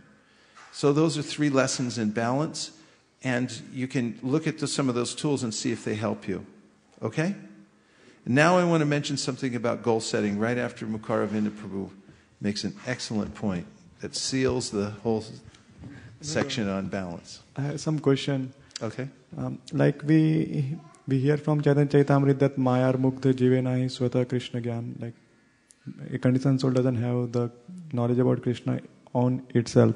So suppose sometime we are trying to bring some person in Krishna consciousness, and so how much is the circle of influence work? Like how much we should try? Because we are saying suppose we called 1 time, 2 time, 3 time is not coming. So where to draw line and is always give me question. I'm not able to decide where is circle of influence over and where the Maya is really taken over. And so can you please So if I understand you correctly, your question is that when we're teaching Krishna consciousness to somebody else and trying to bring them closer to Krishna, where's the balance in how hard we should push? What's our circle of influence with them? Yeah, thank you. How should we judge when we should keep trying and when we should let go and so forth? Well, of course, in the Bhagavatam, we have the instruction for Madhyama Adhikaris. Those means preachers. Actually, Prabhupada says the Madhyama Adhikari is one who knows how to do good for others. That's what a Madhyama Adhikari is. Has the spirit that I should do good for others. Sarva Bhuta Hiterataha, which Krishna says in the 5th chapter of the Bhagavad Gita, this is the preoccupation of the Madhyama Adhikari. Sarva Bhuta Hiterataha. He's always thinking how to do good for others. And then Kavi Yogendra says that there's a way in which we should see that there are some people who are envious and some people who are innocent. And just like a physician observes his patient very carefully, asks a lot of questions, sees what the symptoms are and so forth, and then discerns how far along the disease is, what kind of disease they have and so forth, and then administers the medicine accordingly. And sometimes he'll stop administering the medicine, or, it's something that on a moment-to-moment basis or a day-to-day basis you have to judge. So you have to become expert in seeing how open people are, and also if they're envious, we neglect them, or we don't try to influence them in any way. That's the admonition of the Scripture. And if they're innocent, then we should try in every way to help them along. And that you have to judge on a case-by-case basis. Generally, because there are so many people, we try to do the best we can, but not to try to drag everyone across the finish line, if possible. But there's ways in which, for instance, Srila Prabhupada set up a whole organization so that people from everywhere could come in and take to the process and gradually improve over time. So devotees who are concerned with larger and larger numbers of people and how to actually accommodate them in Krishna consciousness, they'll think in bigger terms and how to set up systems so that all kinds of people are accommodated. Like some people need a lot more time hearing and chanting because they have a great hunger for it and they have a lot of questions and so forth. And other people just need a steady drip system until they become more ready and so forth. So you have to set up different layers so that all kinds of people can stay in contact with Krishna consciousness and then come along. And then there's sort of a realization that some people come to Krishna consciousness and then they go away and then they come back. So we also have to account for that, because Tyakva sudharmam charanam bhujam harer bhajana pakvota patet tato yadi. Narada Muni says sometimes people give up everything to come to Krishna consciousness, and then later on, due to immaturity, they fall back down again. He says there's no loss, because whatever advancement they made in Krishna consciousness is permanent. And again, we see sometimes when there's a strong preacher who has strong faith and also can give good arguments from Shastra and is very convinced and convincing, can influence somebody, whereas somebody who's not so experienced or doesn't have such strong faith cannot. And we've seen also sometimes even just distributing books and so forth, there may be a circumstance where one person tries and the person's, not interested. The next person tries and then they say yes, because they may have more influence over the person.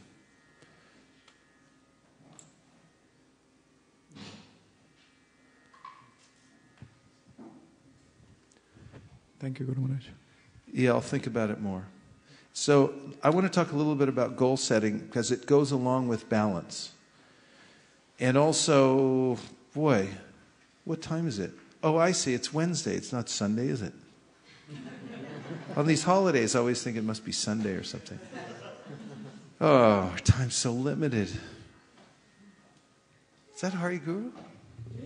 Hari Guru is back at ISV. Let's give him a big welcome. Hare Krishna. One of the great pioneers of the ISV book distribution here at ISV, Hari Guru Prabhu, who I remember came to ISV, took one look at the book distribution program. The next day, he showed up with a brand new car and told me to come outside and have a look at it. He popped open the trunk and it was full of books and a book table, and he was ready to go to Santa Cruz, which became his regular spot. And he went every day, for every weekend for a long time, and has since been an influence everywhere he's gone.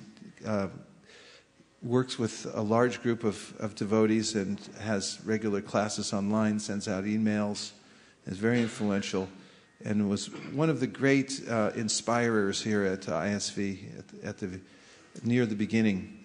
So we're thrilled to see you, and thank you very much for coming back to see us. Hare Krishna. Goal setting is part of the vision. And a couple of quotes from Prabhupada about goals. Disturbance is due to want of an ultimate goal. And when one is certain that Krishna is the enjoyer, proprietor, and friend of everyone and everything, then one can, with a steady mind, bring about peace. So I'll just repeat that disturbance is due to want of an ultimate goal. And that disturbance can also be interpreted as lack of balance. That if you don't have an ultimate goal, then you can accept so many other ideas and you'll be tipped over most of your life. The mind needs somewhere to rest. Otherwise, it will fly all over the universe, creating havoc for the embodied soul. The best place to fix the mind is on doing good for others. Quote, "It should be so trained that it can be always thinking of doing good for others." That's from Bhagavad Gita 17.16. And the first quote about disturbance is due to want of an ultimate goal is from Bhagavad Gita 266. And in a lecture, Prabhupada said, one has to do good for others. That is Madhyama Adhikari.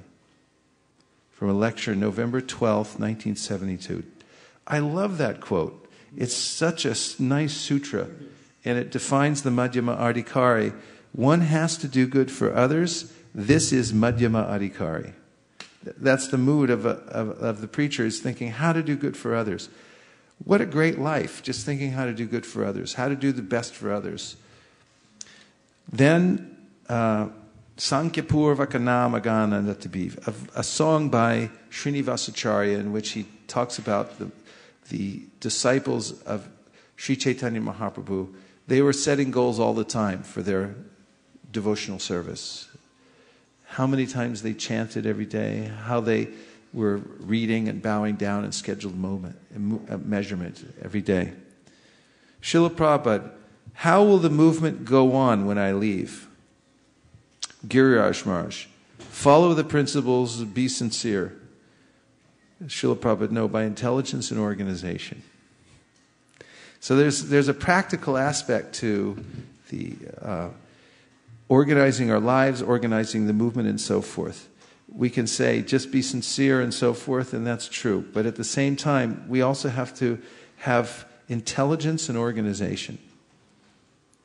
And then another favorite quote of mine from the Chaitanya Charitamrita, that Kalidas had a goal to honor the remnants of every Vaishnava in Bengal. And that'd be an interesting goal. How to honor the remnants, the Prasadam remnants of every Vaishnava in Silicon Valley. Okay, so why set goals? Goals give you purpose, because your mind needs a target. And you can't hit a target that you can't see. If you don't know where you're going, any road will take you there. So you need to have purpose, priorities, and persistence. Purpose, priorities, and persistence. When you know how long you have to do something, you can persist in doing it. This is part of goal setting, is you have a certain set time. You have the law of forced efficiency. It means if you know you have 30 days to reach a goal, you can tolerate anything practically for 30 days, right? Yeah. And in 30 days, if you persist at something, you can get a lot done. You can change your life. You can move to the next level. For instance, if you were to practice an instrument like the mridanga, and you decided that every day I'm going to practice for half an hour for 30 days, you would definitely improve. You would show marked improvement. What else would you improve if you practiced for 30 days? Waking up at a certain time? Yeah, you would get into a certain pattern and habit, and then it would start to feel natural.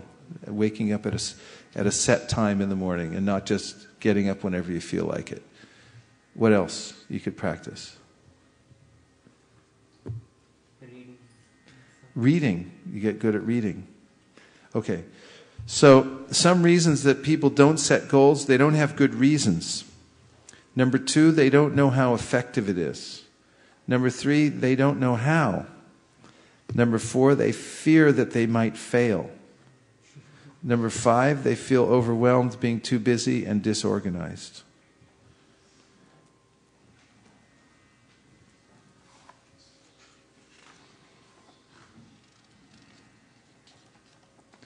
There's a lot here. I'm just looking through it because we have 12 minutes.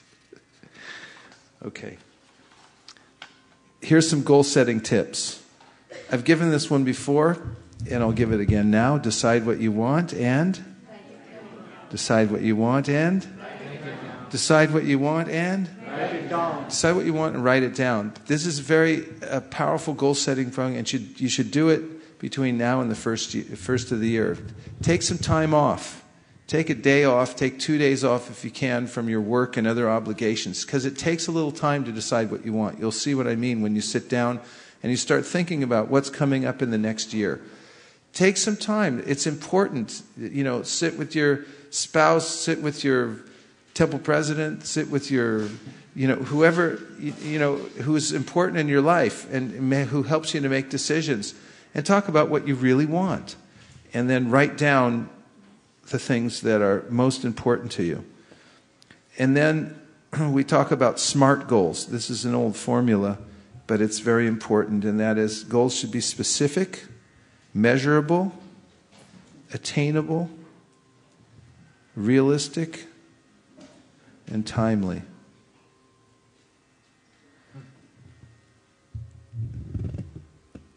And so if you just say, I want to improve, that's not very specific. But if you say, I want to exercise for 15 minutes every day, that is more specific. But if you say, I'm going to jump rope for 15 minutes every day, it's even more specific. The more specific you can be, the better it is. And then measurable, you have to be able to show a beginning and an end and know that you've reached the goal at a certain time. So if you're going to say, I'm going to jump rope for a certain number of minutes, I'll start at 2 minutes jump roping, and then I'll make it up to 5 minutes by the end of the month. And then you can measure that and see how you do. And nothing is so encouraging as progress. When you actually see progress, then you'll want to do more. And it should be attainable. That is, when we set goals at ISV for the next MSF, we go around and around, sometimes for hours, sometimes for days, talking about it, because it needs to be challenging, but at the same time, we have to have some kind of feeling that it's attainable. If we said, let's do 1 million books, we would, feel that that's out of range. It's not attainable. But when we said 20,000 books, then we felt, okay, it's a stretch, but we can do it. It's definitely within our power. If we have to, whatever, I'll mortgage my house or something like that, but we can do it.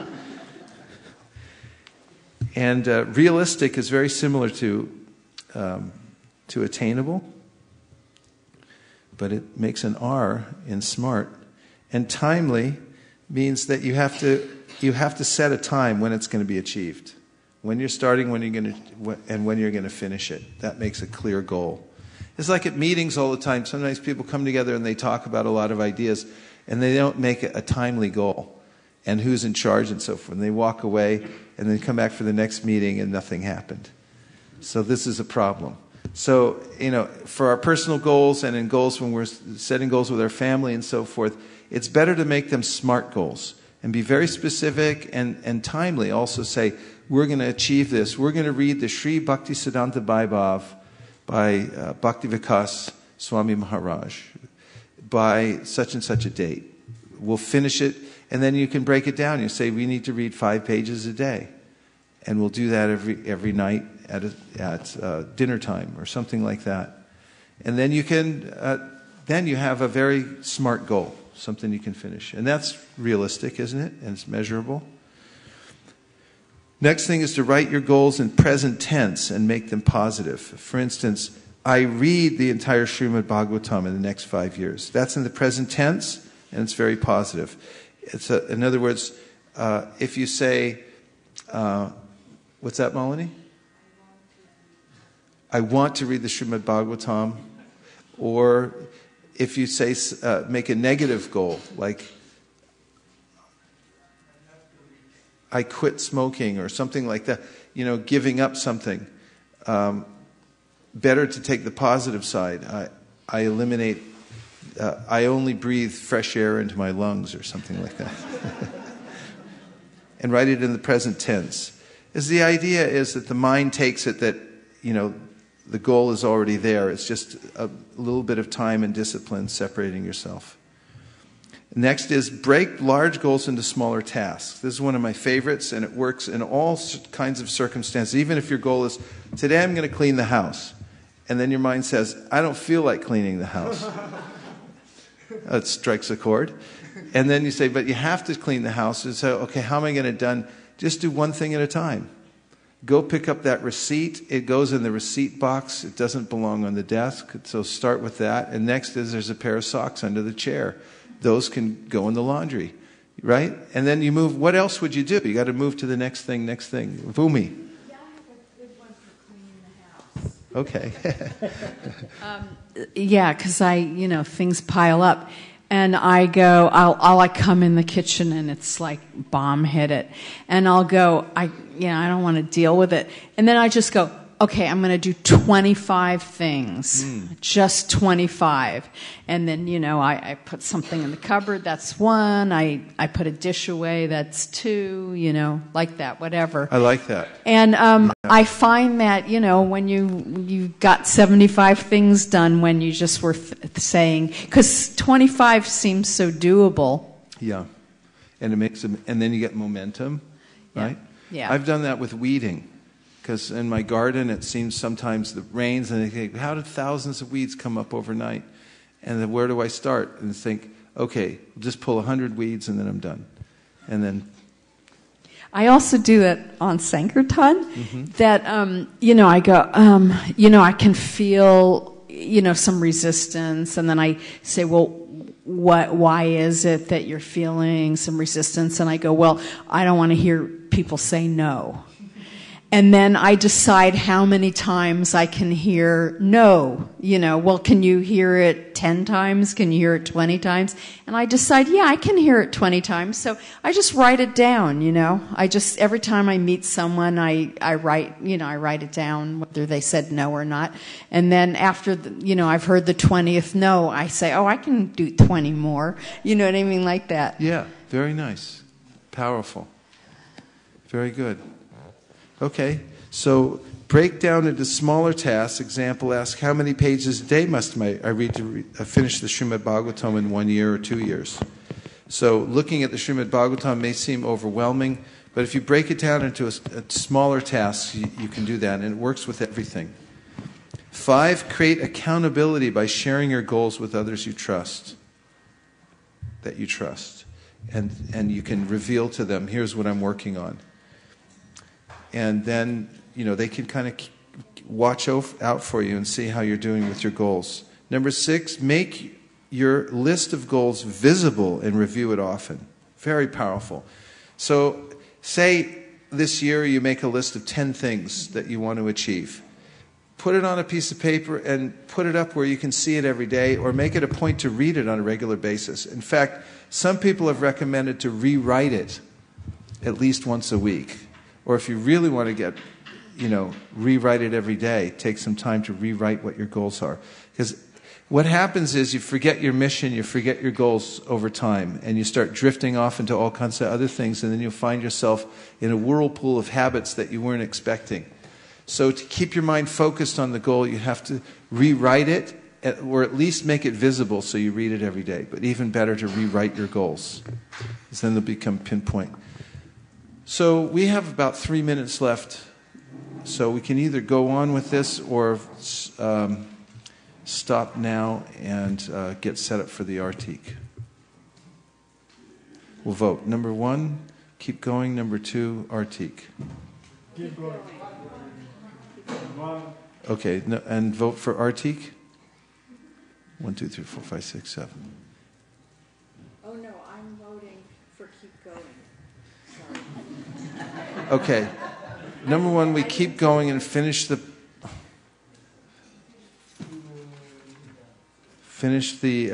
discussion on goals and some other sharing. And number 2 is we go for Artik. So number 1, raise your hand, vote. Number 2. Okay. We'll keep going. So Number 6 is to make your list of goals visible and review it often. Where attention goes, energy flows. So very powerful. If you keep looking back at your goals, then your energy will go in that direction. Number 7, stay on course. Regularly assess and celebrate your progress. So at intervals, you can see how you're doing and appreciate how Krishna has empowered you and brought you special kinds of things that you weren't expecting, and take some time to celebrate that at intervals. Just like we were just over at Hansapriya's house for a lovely celebration, and we were just sharing a few thoughts, and I think it was it Vrindavan Priya who brought up, he said, we were talking about what things are you taking from 2013, what lessons, and you're taking into 2014. And he expressed a deep appreciation for the fact that we got this new temple. And how much went into it, it's hard to say, but if we actually think back to all the effort that we all put into this and all the energy, it was quite a task. And it's easy enough just to make such an accomplishment, get into it, and then forget about it because you're thinking about the next thing and the next thing. So it's a good idea to sort of gather up your successes and look at them and appreciate them and celebrate them at regular intervals. Good for your goal-setting progress. Number 8, if needed, adjust your goals to make them realistic and exciting. This means you may have to adjust them up or down. So at a certain point, you may find that you're not hitting your goal because it wasn't realistic or attainable. So adjust it so that you can make it realistic and attainable, and then it will become enlivening again. If your mind drops it because it's not realistic or attainable, then it's not a good goal. It's not a smart goal. So make it smart again. Number 9, categorize your goals. No one can stop you. You can just take when you're writing these down between now and the first of the year, what I do is don't restrict yourself just to lined paper. Be a little creative. Like you can get paper that artists write on. Don't have any lines, and you can get yourself some colored pens or crayons. That's even better. Go back to kindergarten mode. Get yourself some crayons and something to draw on, and be experimental and don't be so linear. Draw pictures, things like that, and then you can think of categories as well, like spiritual. I have a few categories here, but let's hear you name what categories of your life. You all have different categories because we talked about at the same time, right? You're a different person at the office than you are at the temple, probably, aren't you? You dress differently, maybe? Not anymore, it's California. But you definitely have different categories of activities and parts of your life. So what are some of the categories that you could think of? Education. Education, yeah. Hansapriya? Professional, personal. Yeah, 2 different categories. Parenting is a whole category unto itself. What else? Personal health. Yes, your personal health is a big category.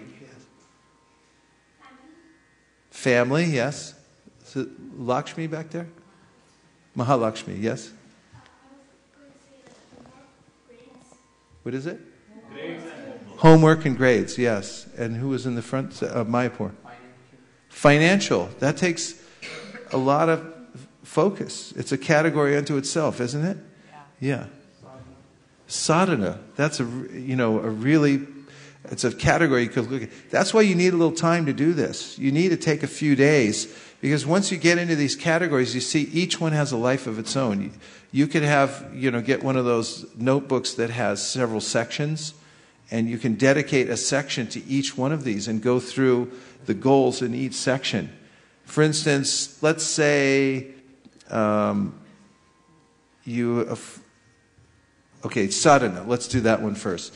Say you have a section in your notebook where you're going to write down and draw pictures and crayons, maybe finger painting, about sadhana and how to improve your sadhana and so forth. What kinds of subcategories would you put in your sadhana section of your goal-setting notebook? Read books that you want to read. I have so many books in my library that, when I got them, I thought, I got to read this right away. And then Srivas Pandit's laughing because he's has a voracious appetite for knowledge and reading and so forth. And he has so many books. We were talking about this the other day, so I know. And when you look at them, sometimes I hear them calling to me, and I just, I want to read them. And when can I get to them and so forth? So which book do you want to read? That's a very nice goal to set. What else? In subcategories of sadhana. Which verses you want to memorize. You might line them all up for 2014, right? What else? Sadhana goals. What time you're going to chant. What's your time frame? That could be a good one. Japa, you said? Japa is could be a whole other category. So you could break that out into, yes? Quality of chanting. How, you can make a list of ways that you can improve your quality of chanting. Going on in Sankirtan regularly. Yeah, how many times you're going to go out this year and where you're going to go and things like that. You can really brainstorm that. You may need 6 days now. Okay, what else? Categories, subcategories of your sadhana, how to improve it. Yes. Yes, a question from Hansapriya. Give her the microphone, please.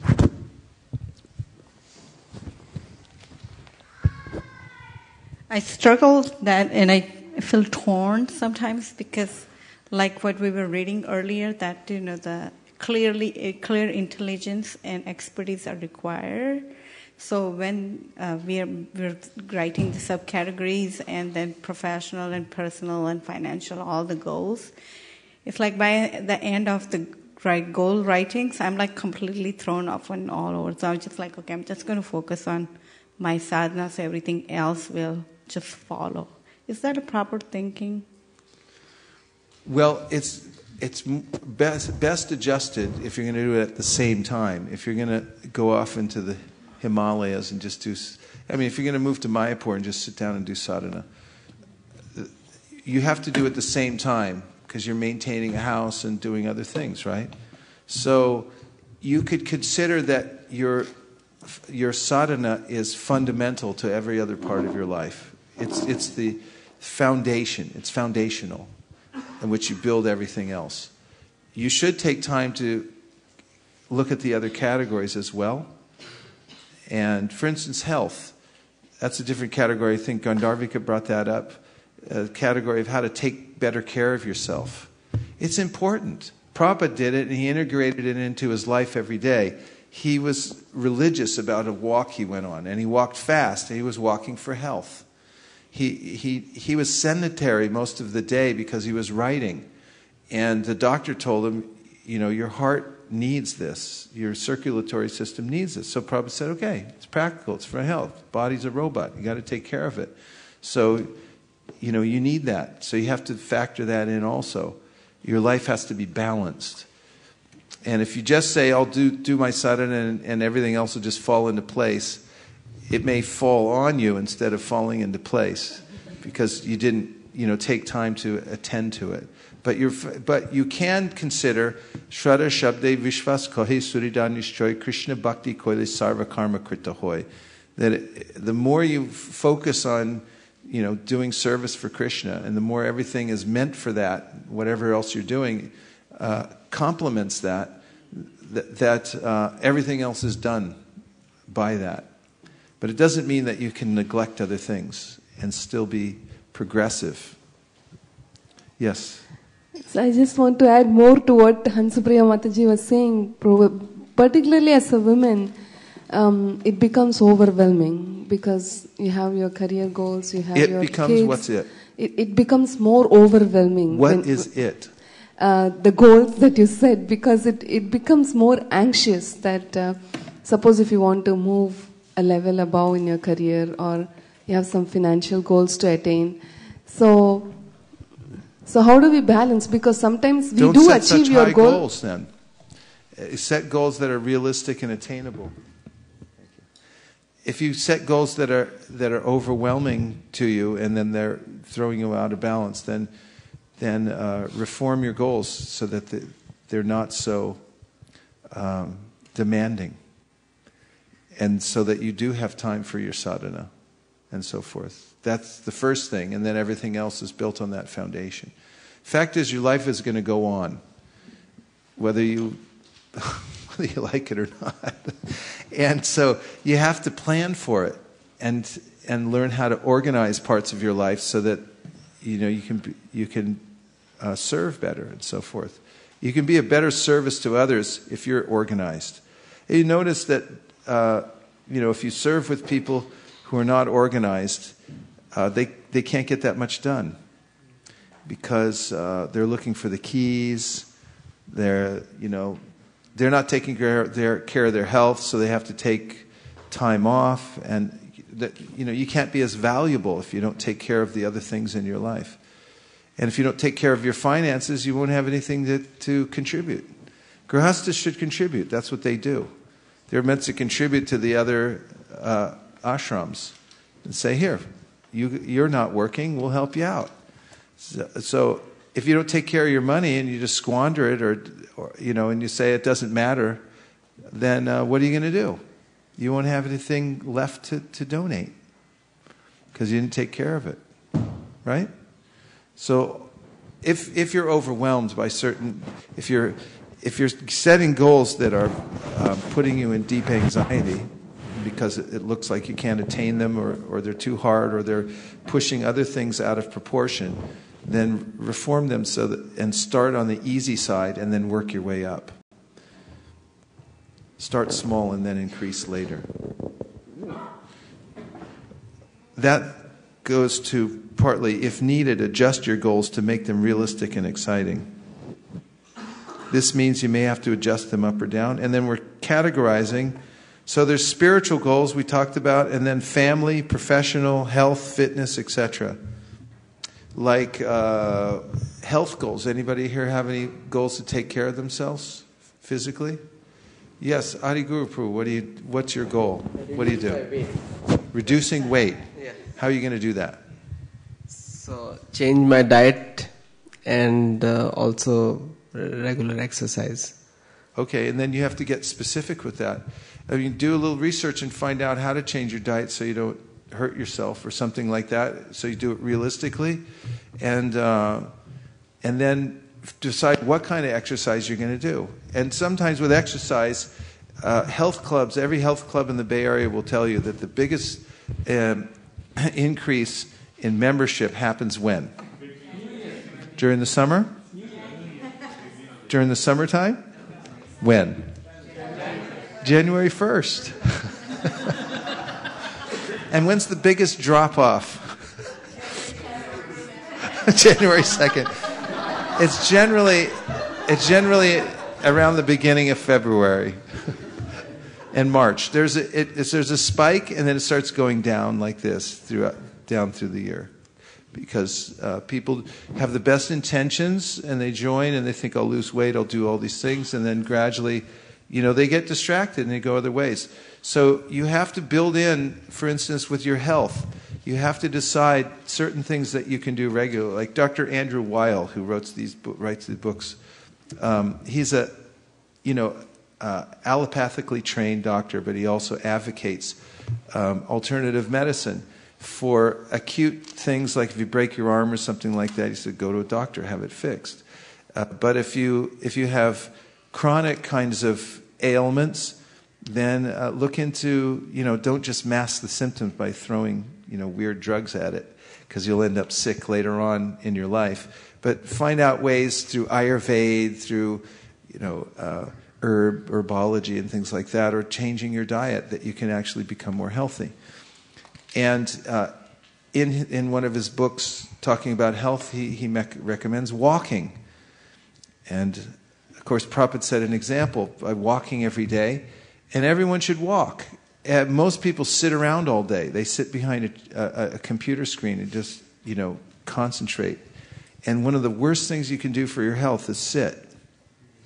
It's most damaging. In fact, studies are showing nowadays that if you sit long enough every day, it doesn't matter how much you exercise after that, because you're going to ruin your heart and all your circulatory system and your muscular system and everything like that. From sitting, it goes bad and becomes weak. So based on that, you should have a plan that every day, wherever you go, and at home, you should work that into your schedule. You go for a walk. One thing you can do is plan meetings with people on a walk instead of sitting around. They say, I want to meet you, and say, fine, let's go for a walk. But definitely have a plan for your health every day, because it's not Maya. It's actually, you need, it's Krishna's system, just like the temple car. We don't have one, but if we did, we would say somebody should take care of the oil change. And someone should make sure that the tires are inflated properly so it doesn't waste money. There's no difference between that and writing down a goal and saying, I'm going to walk every day for Krishna so that I take care of my robot that Krishna gave me through the material energy so that I can do more service. And it's disappointing, if someone lets their health go and then they can't serve later on in life because they're not available, because they neglected it. It's actually disappointing. Another thing is to drink enough water. That's another general health thing. Drink an appropriate amount of water every day. Don't drink sodas and sugar drinks and all these kinds of things, because your pancreas has to get involved, and it's not good for your system. But water is responsible for many or most of the functions of your body to work properly. You need a sufficient amount of water. And when you deprive yourself of good, clean water every day, then the systems start to break down because they have to function on less water. And then you get chronically dehydrated, and then you get sick. Why are you laughing, Gandharvika? Is there an ongoing thing about this? What? It's just seeing Priya Kishori and thinking, because it has been very hard and we argue about making her drink water.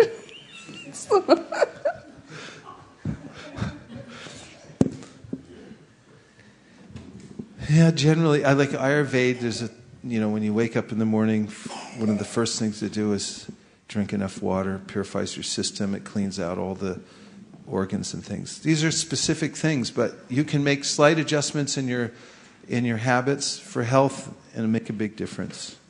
So categories. Make categories and then go into them and take some time to make goals about each one of those. Okay, and now we want to hear some realizations that you have. Just what lessons did you learn in 2013 that you are taking with you into 2014? Name one lesson. Let's put it like this. One lesson. Give a brief description of what lesson you learned during devotional practice, or anything that you think will be helpful that you're taking with you into 2014. Sundar Ananda Prabhu and then Priya Kishori. Prabhu, I have a question. Yes. Is it? So setting the goals, it certainly helps, but how not to be distracted? Can you give us some pointers? How not to be distracted after you set your goals. Make them visible.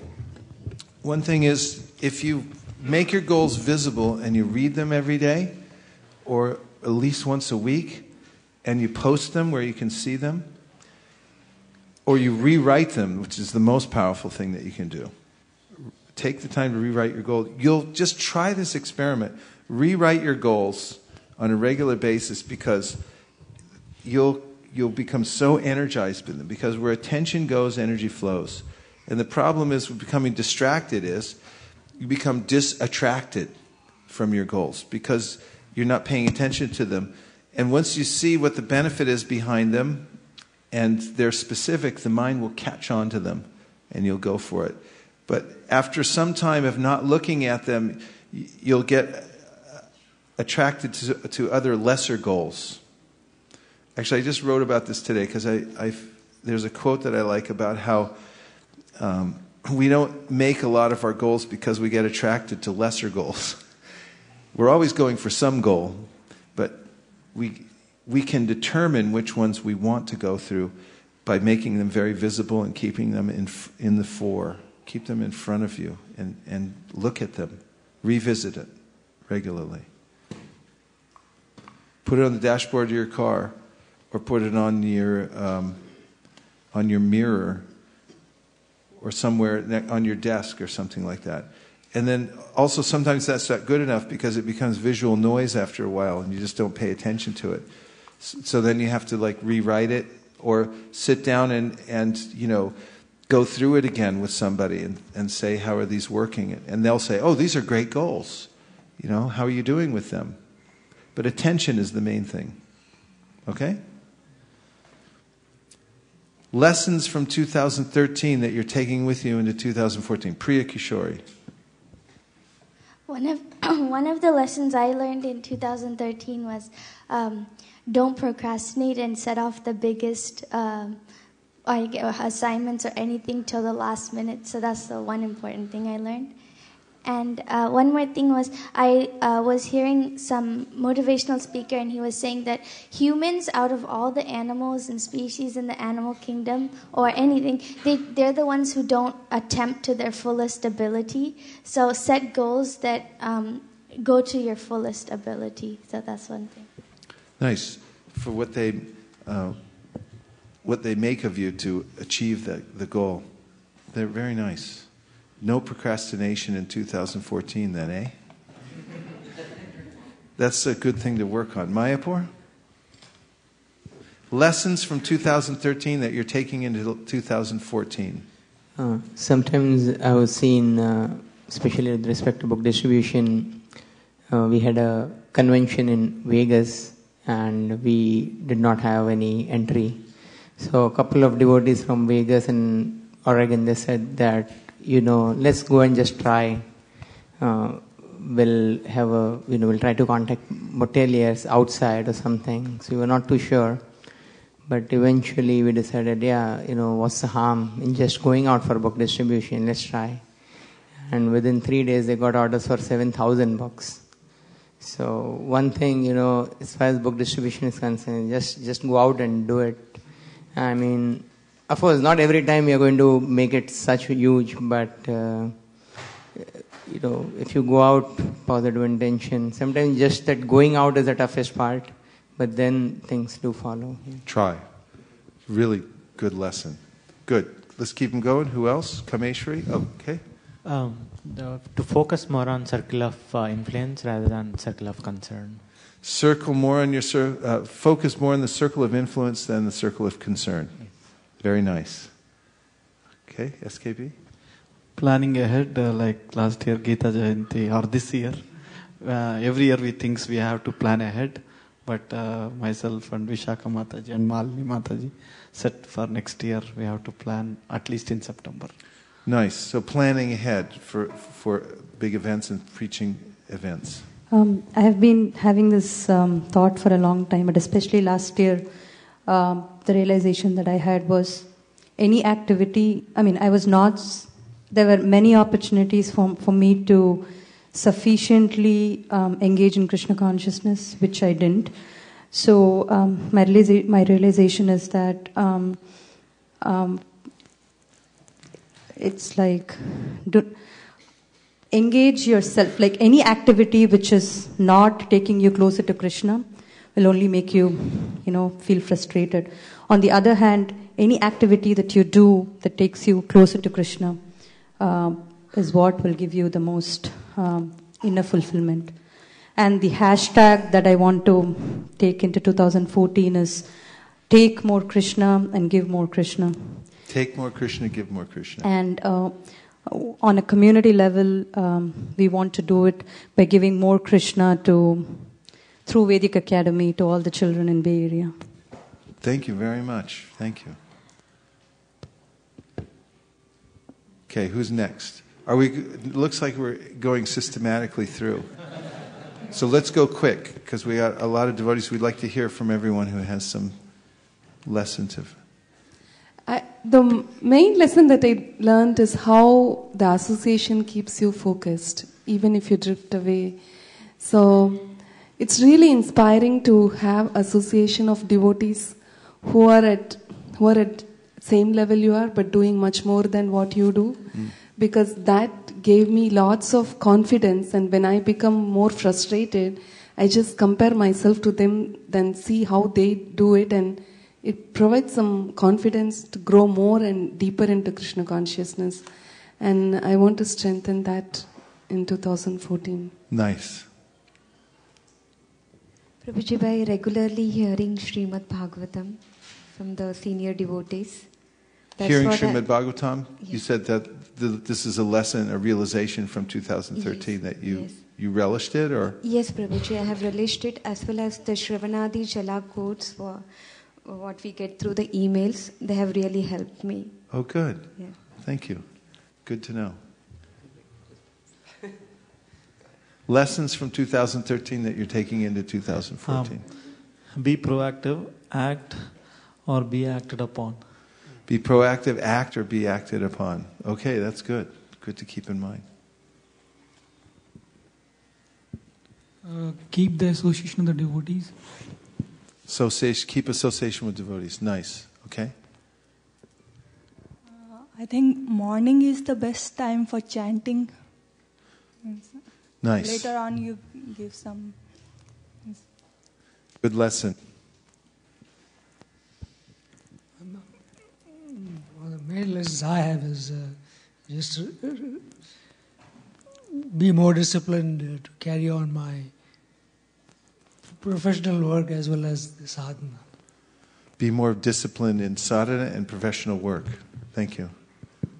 I would like, so far I have placed more like a, extra tire in a car. Like, I try to fill the gap. But this year towards the last part, I want to get specifics into some specific service. So say, for example, attending class, after that, do some assimilation of what's happening. I don't typically do. So it's like, I have tens of thousands of things in the mind.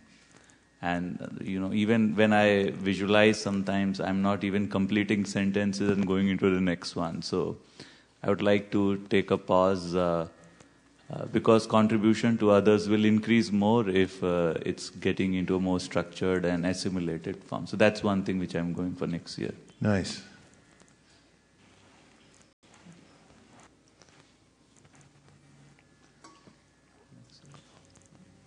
Next year I want to do my rounds daily because I sometimes can't do all of my rounds. Nice, so you focus on your rounds. Very good, Vasudev. Learning the lessons from each situation and taking that lesson and trying to keep for lifelong, that any time, because in my whoever Vaishnavas have helped a lot in all the situation, so I'll take the lesson that no matter what, but I'll try to serve them and I'll try to help who needed that. Thank you very much. So gathering your lessons as you go, keeping them. Yes. Like the lesson I learned, that often I used to think that there are some other things which means which keep me away from Krishna consciousness or myself from advancing, some obstacles or some situations around me. But I learned in this year that it's myself only which keep myself behind or don't want to advance in devotional service. Nice. Powerful lesson. Hare Krishna. Hare Krishna. Lesson I learned is that different people are at different level of consciousness, and I should respect their desires or way of their doing things. And very good. Yeah. That's brilliant. Thank you very much. And the lesson that I learned is that you should always follow what is Vaisesika Prabhu doing all the time.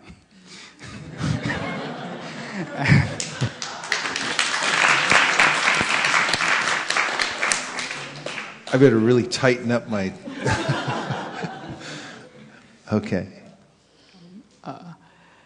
Yeah, Yes, I lost some close family members this year, so lesson I learned is sort of act now because life is going to end at some time. Mm-hmm.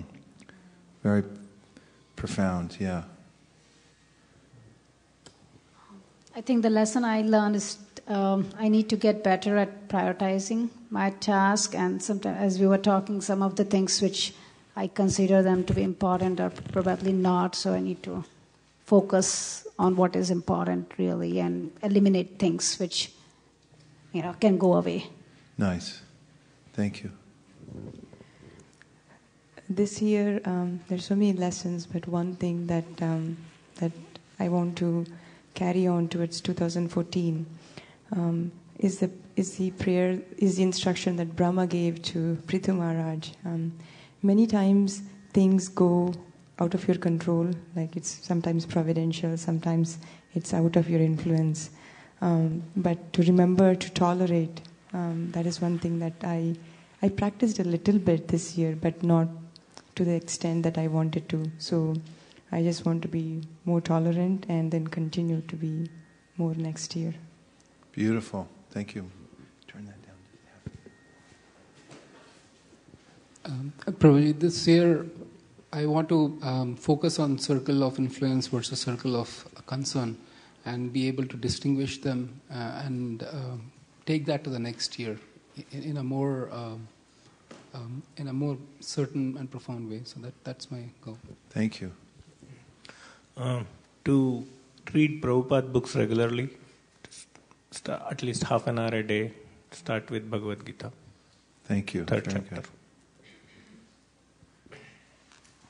Observe more about senior people, more influential people, what they are doing both in spiritual and material life, and try to imbibe some of their qualities in my personal life. Nice. To set attainable and realistic goals in 2014. Set attainable and realistic goals, 2014. Okay. I learned to do things on time, and this I want to make sure that in the next year I'm managing time properly and doing things on time so that the results are also good. That's a big thing, being on time. Jai Shri Shri Radhamadan Mohan Ji ki Jai, Jai Shriman Mahaprabhu ki Jai, Shri Shri Lakshmi Nrsingadev ki Jai, Go Premanande Hari Bo. Hare Krishna. Hare Krishna.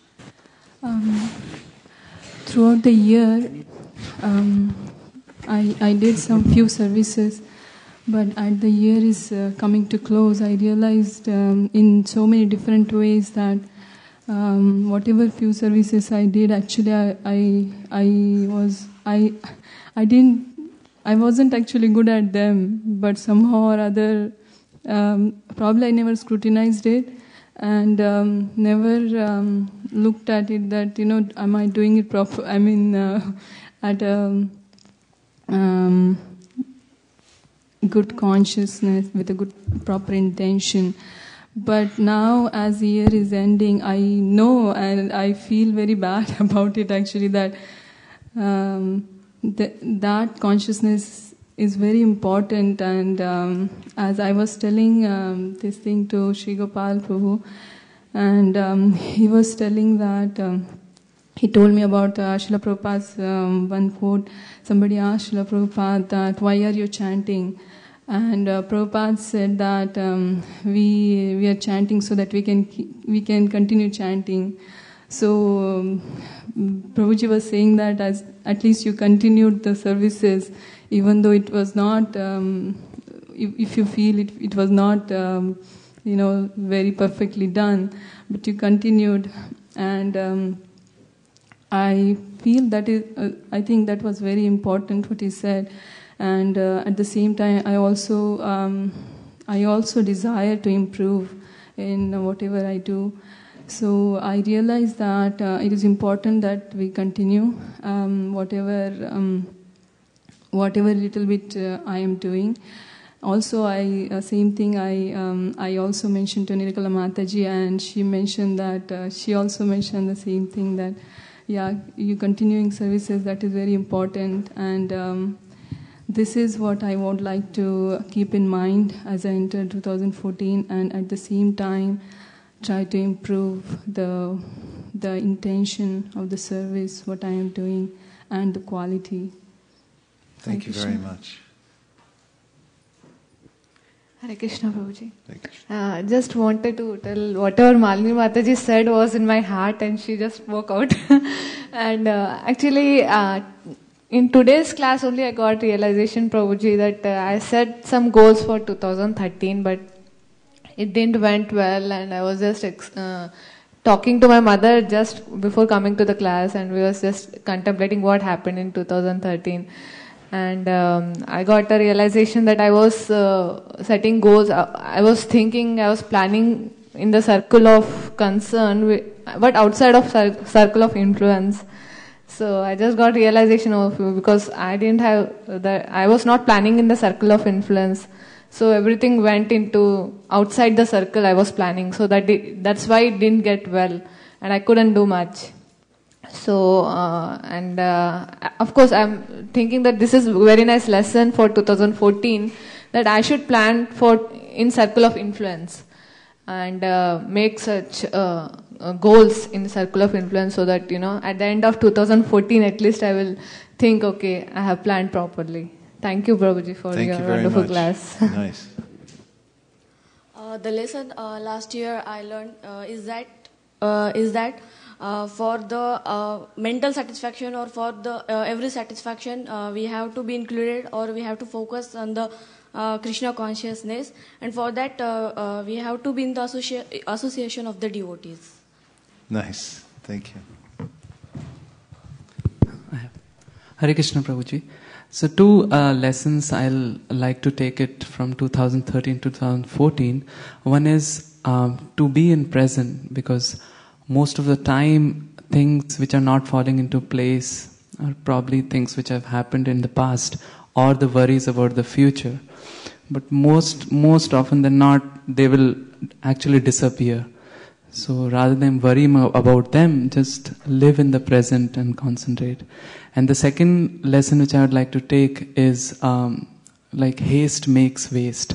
So don't act in hurry, and think about it, and then take your time. As you said, take your time, do what you want to do, decide what you want to do, and write it down.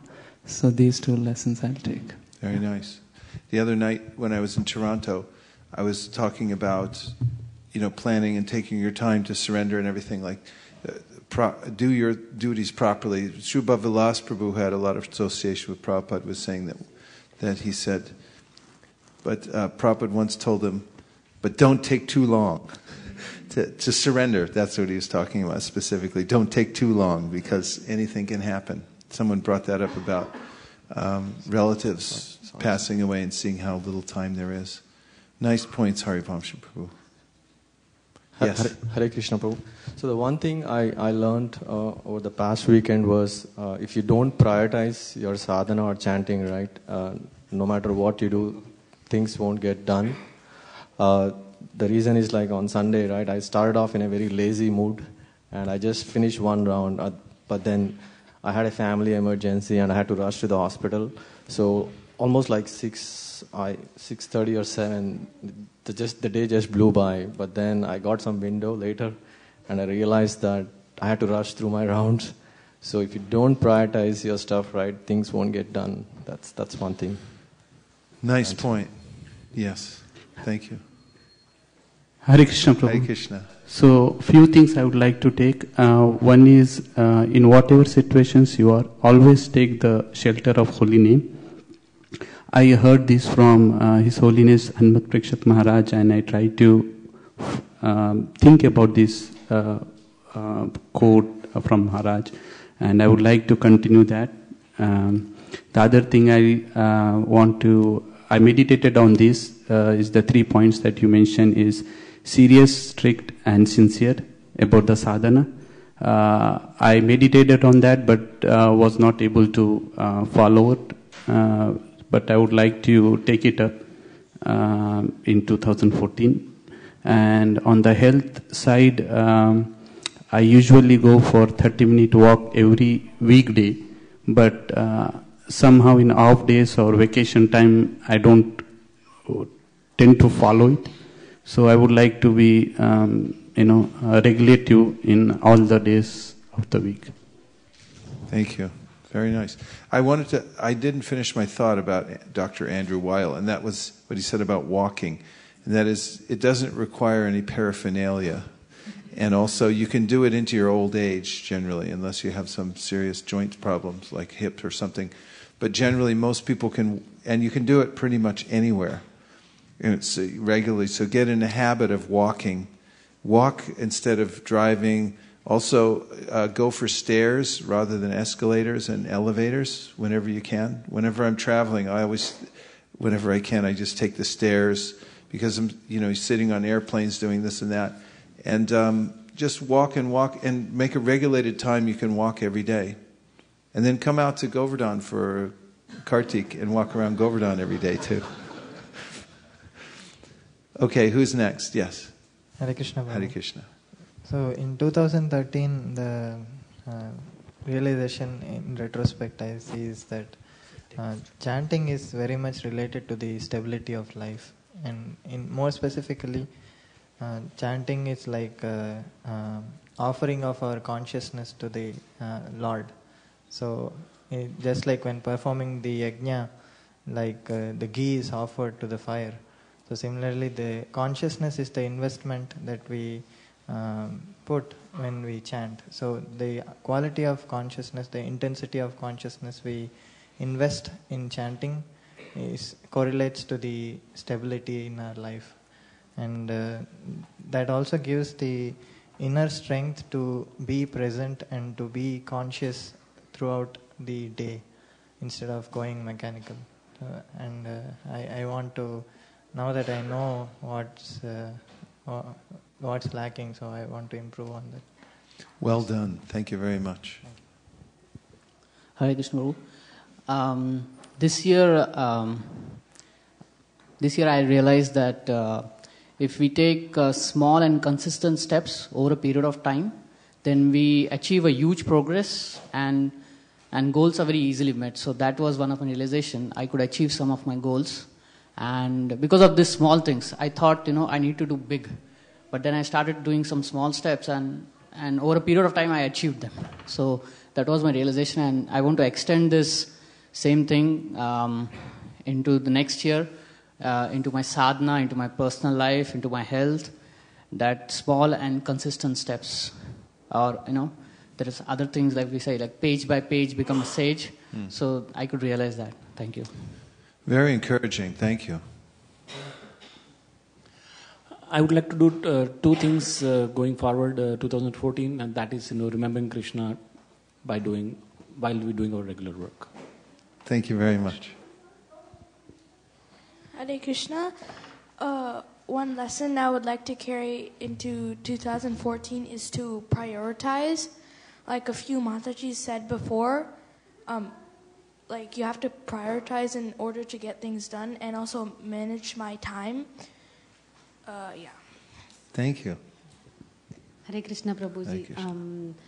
2013 lessons learned is my thanks to the wonderful presentation that you were showing. The concern circle is so big. So I am kind of stuck in that big wider area.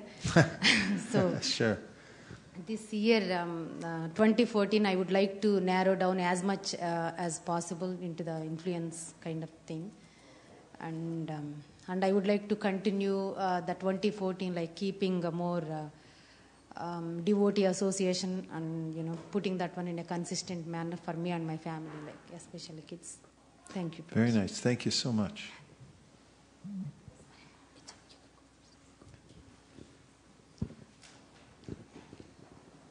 Make a better health in 2014. Better health in 2014. Okay. Is walking on your list? Hare Krishna. Hare Krishna. One thing I want to carry on to 2014 is to be confident in to carry on who I am, and like not being lazy, not bad characteristics, but like for example, when I went on Sankirtan with some of the Prabhujis and Matajis, I know that there are definitely people in the world who don't support what I'm doing, who think I'm crazy for what I'm doing, and who think that I shouldn't be doing those things, and they think I'm wasting my time. But I just have to do what's best and keep going on what I think is best. So, thank you. That was beautiful.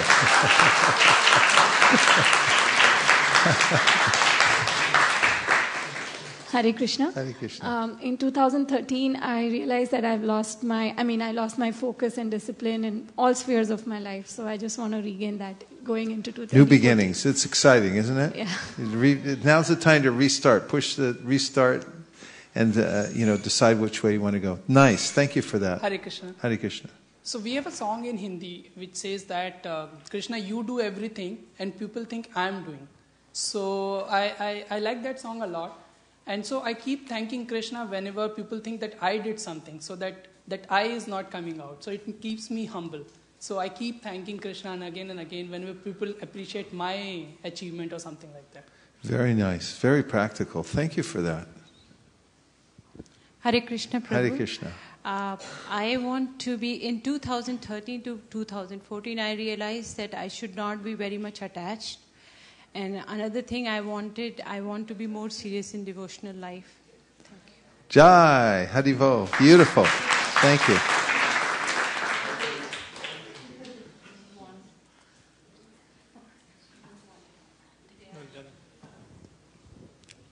Hare Krishna. My goal for 2014 is to read more books of Prabhupada and try to distribute more books. Thank you. And great to see you back. Thank you. So 2013, I was very bad in time management. And this year, 2014, I want to be a little better in time, managing my time, so that I can do maximum service. Very practical. Thank you. Prabhu, there's a text from Rasika Mataji. Who's it coming from? Rasika Mataji from Austin, Houston, I think. Austin. Rasika Shiromani. Shiromani. She's in Austin. I think in Houston, not in Austin. Oh, she went to Houston. Yeah. Realization from 2013 is life is too short and precious to waste time and get distracted. So goal for 2014 is try not to waste time and check it on a daily basis, so that at the end of each day, check it on a daily basis at the end of each day, so that at least I can fix the mistakes on a daily basis. I like that. That's beautiful. And thanks for being on the broadcast, Rasika Shiromani. And Govind Charan Prabhu's one more text. Yes, Govind Charan. Chant with strong intention, seeking everyone's blessings to be able to do that. Okay, everyone say Hari Bol, give him blessings to be able to do that. There you go, Govinda Charan Prabhu. Everyone sending blessings. Hare Krishna Prabhuji. I had the same goal like Govind Charan Prabhu, improve the quality of my chanting and also read Srimad Bhagavatam in a way that I can apply the lessons of Bhagavatam in my consciousness. Very nice. Thank you. Thank you. And another text just came in to Mukaravin's machine, his little robot.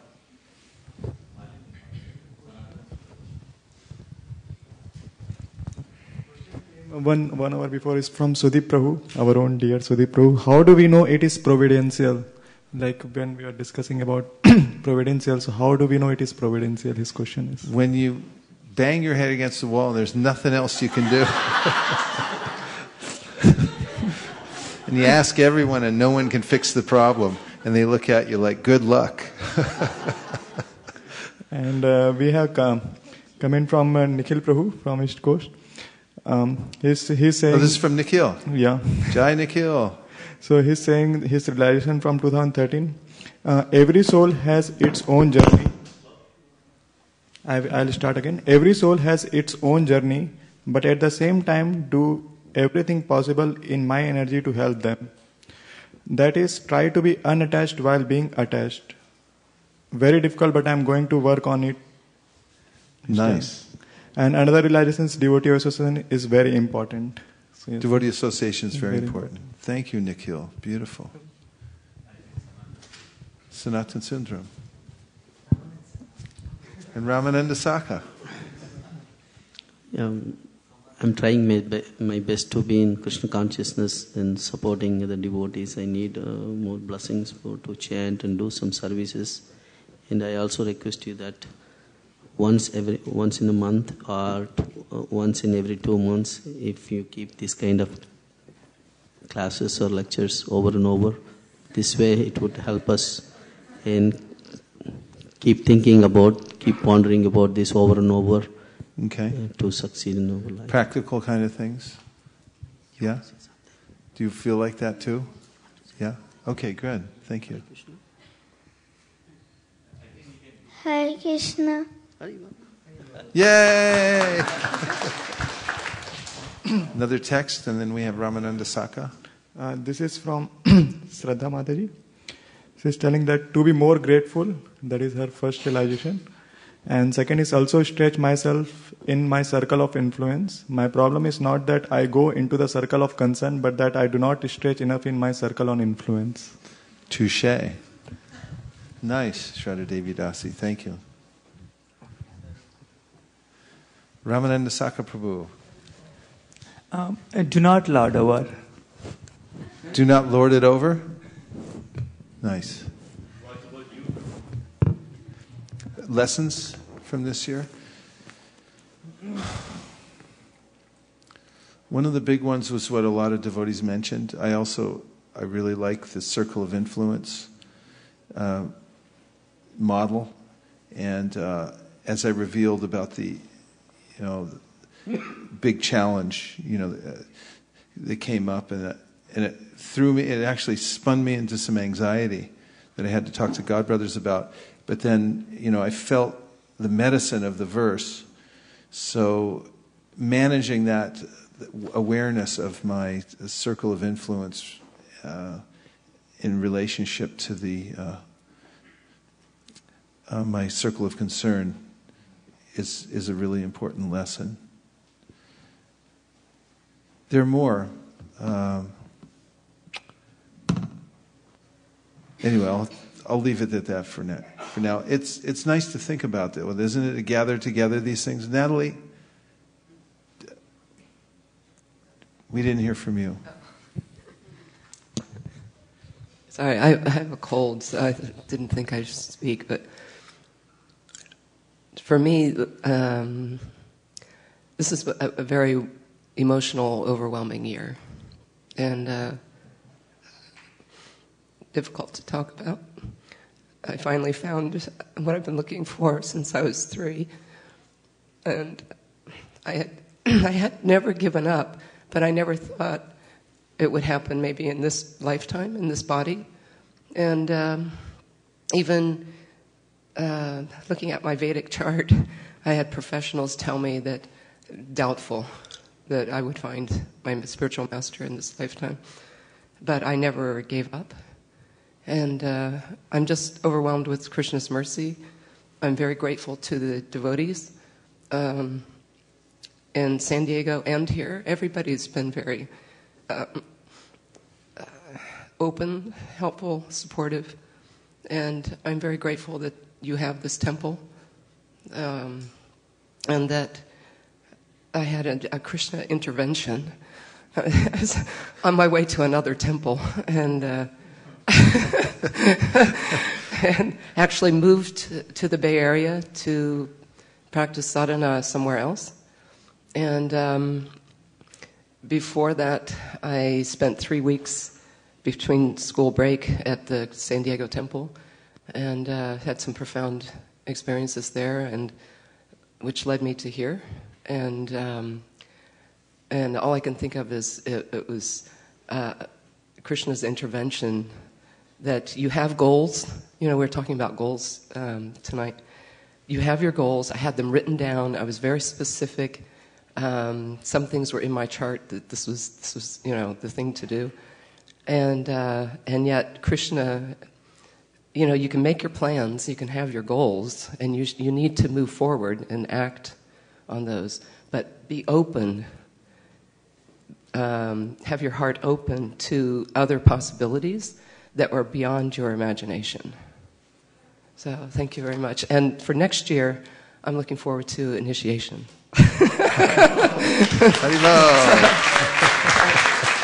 Hare Krishna. Thank you so much. Thank you.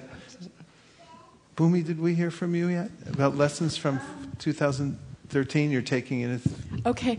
I was also very influenced by the, I forgot what it was. Circle of Influence. Circle of Influence. And I see that this year I was sort of invited to administrate a Prabhupada Disciples Forum, and it's been very, very, very challenging. And I think that I had a lot of realizations about, first of all, that devotees, they get into a lot of controversial discussions and stuff. And my big realization was that we do that because we don't want to go on Sankirtan. I like that. That's nice. And that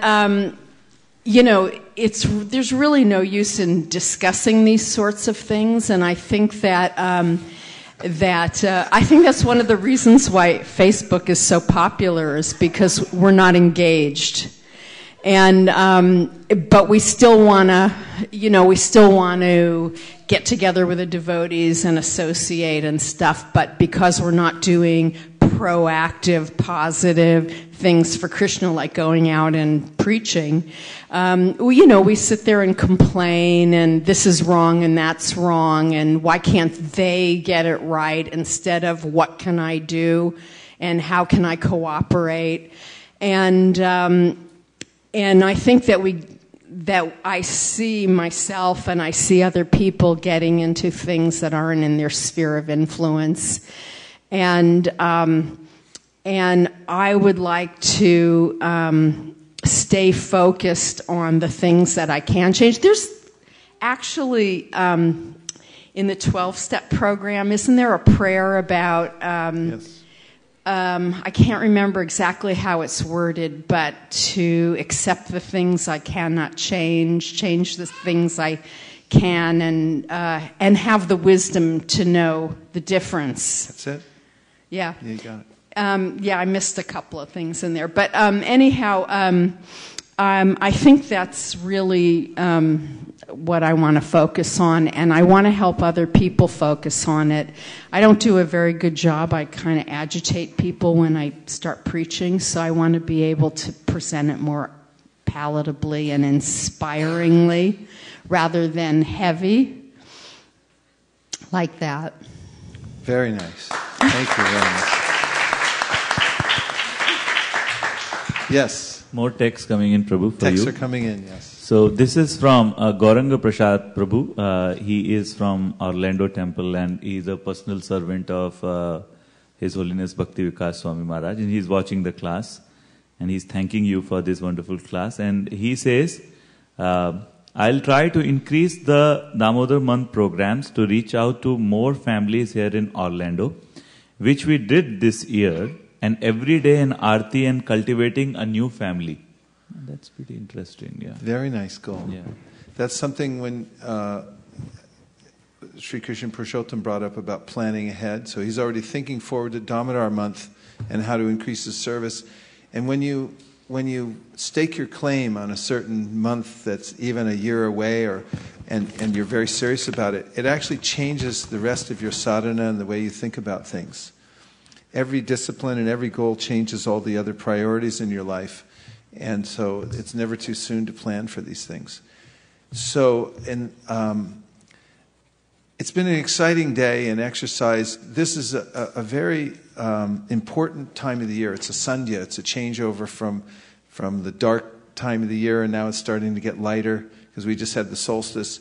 And typically people are on vacation now, And so go with this energy and take the time to not just push forward. Now's the time to really recollect all the things, all the lessons that you learned. Write some things. Take some time for yourself. Take some time with the devotees that matter to you the most, with your spouse, with your family and stuff, and really talk deeply about what's important to you and get some clarity about where you're going before you go there. And like there's an example of if you're going to climb a ladder, make sure it's up against the right wall before you start climbing on it.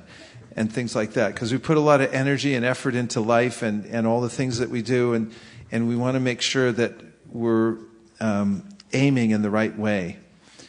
So please take time during this holiday, when you have time off, to do some of these things and write them down, and we'll move ahead into the 2014 with great optimism and with sure footsteps, knowing we're going in the right way. Thank you very much, everyone, for coming out on a Wednesday. And we're going to have prasadam. And tonight's cooks were... Hansa Priya cooked. Okay? Hansa Priya? Anyone else? I brought a prep, but there's not a whole lot of it. And Bhumi Mataji also cooked a prep and brought it all the way up from Monterey. Let's give her a big hand. It's a pleasure to have you here, by the way. Thank you. It's just from Palo Alto. It's only from Palo Alto, so it's... And now devotees can even sponsor Wednesday and Saturday feasts, so feel free. Well, is it free? Feel free? No. Yeah, feeling good is... How much is it? It's $108. Only $108 for Wednesdays? Yes. Okay. And Saturday's morning. So just as an information, we'll do small, information sharing soon on different ways we can open our heart and donate to the Lord. Did anybody sponsor for tonight? There is no for this. I would like to sponsor tonight's prasadam. Haribol! This is the first here at ISP. We've had the Wednesday program for many years.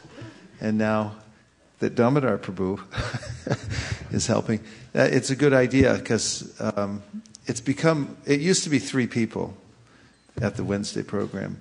And then it grew and grew and grew, and now we have 30, sometimes 50 people and everything like that. So it's a good opportunity.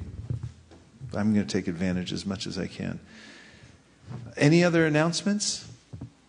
Coming into the weekend, we have an exciting program on Saturday and Sunday. And we're inching towards our goal. Yes, a text. Some more message. It's from Samlangi Mataji. She tells in 2014 to pray more regularly. I realize I chant but don't pray much. To pray more regularly from Shamalangi. Very nice. Okay, so now what we're going to do? Yes. And so we got actually. Someone wanted to fish his sponsor, but you baited him. Well, there's always how many others? Saturday, Sunday? Oh, okay. We don't restrict to one sponsor. It's Shraddha Mataji. Oh. Yes.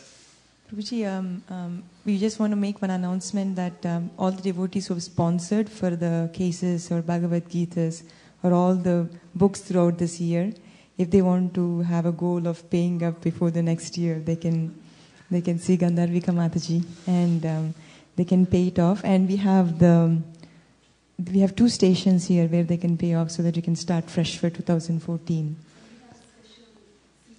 Special CD for those who finish their debts. It's a good idea. Start clean. If you have, especially if you pledged anything in 2013, pay it off tonight or as soon as possible so that you can start off clean. It actually gives you more energy. The energy will start moving.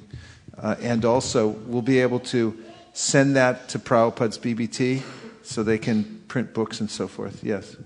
In the corporate world, they say last push. So we have to Yes. push the last weekend for the Sankirtan. And BBT art calendars are we have 500 art calendars. And Kumari Leela Mataji is taking whoever wants. It's $10 each. It's a good gift to give others, and it's we can report that. Do you have those tonight available? We have okay, tonight. so Kumari Leela's got the beautiful BBT art calendars for $10 each. Ready tonight? Good gift idea. Yes. Okay. And also all devotees who went out by their own or they went with the team, please report their scores because Sri Gopal Prabhu is on top of, because it's 3 months course accumulated and he needs some time to calculate and. We'd like all the scores. All the scores and all the Lakshmi should come in. And by the way, we were #1 temple in America.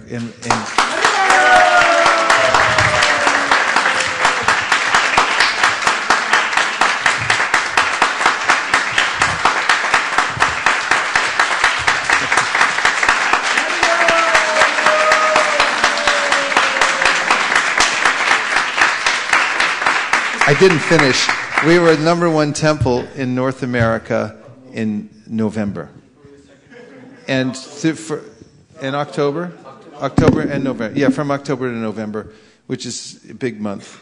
And also, we're so far, cumulative scores, we're #3 in Northern America for the year so far. And the next ones are pretty far away. But who knows? They could have a really big December. But we're looking again to have our biggest year ever. We need one last push, though, for the last weekend. And there's still some energy in the air for a lot of book distribution this weekend. So everyone who has time off and is available, please do some Sankirtan. It's the only thing that's really happening this time of year, besides setting your goals and things like that. Okay. Bhumi, did you have a point?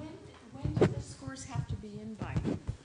The scores have to be in by the... January 5th is our offering, but we need at least 5 days. So if you can send it by December 30th. Yeah, December 31st. December 31st. Okay. Yes. And Lakshmi has to be... We actually have to send all our Lakshmi and checks to the BBT by the 27th to get in on time to be counted for 2013. So anybody who pledged anything, don't wait. Give it as soon as possible so we can put it in and send it to the BBT before the 27th. Otherwise, that's in 2 days. Wow. So Gandharvika, she's right here. You can see her. She'll collect whatever you've pledged previously. Okay, we're going to put away all the asans and we're going to have prasadam. And the prasadam will be served in just outside or just here? I don't know. We'll see. Sharirad Vijaja Jodendriya Tahika Jibe Bilabisha Shagare Dharma Jivayati Loba Moy Sudurmati Taki Jeta Katina Shangshare Krishna Boradoya Moy Koribare Jihojai Shap Prashad Nadilo Bhai Shayan Amrita Pao Radha Krishna Gunagao Preme Dako Chaitanya Nita Ma Prashade Govinde Nama Brahmane Vaishnave Swalpa Punyavatam Raja Vishwaso Navajayate Prasade Sarvadukana Hanirasyo Pajayate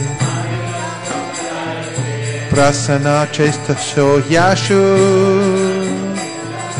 Bhuri Parya Vatishtate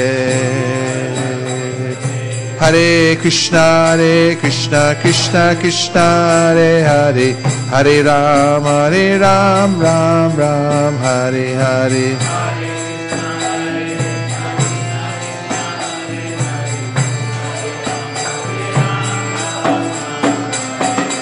Hare Krishna, Krishna Krishna, Hare Hare, Hare Ram, Ram Ram, Hare Hare.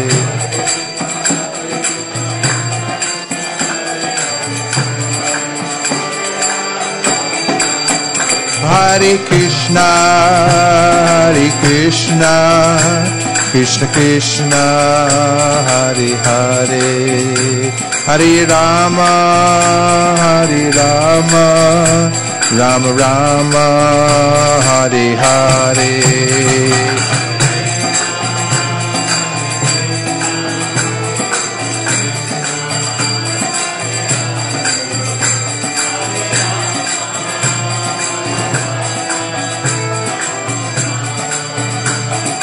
Nitai Gaur Hari Bol, Hari Bol, Hari Bol, Nitai Gaur Hari Bol.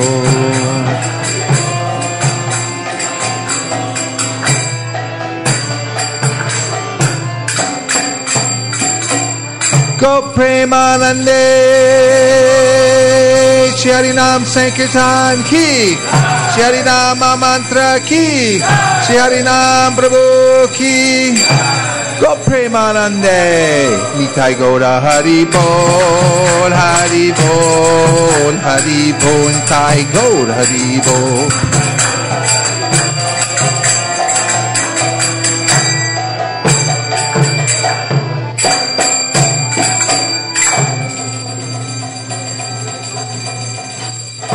Please come take prasadam. Haribol.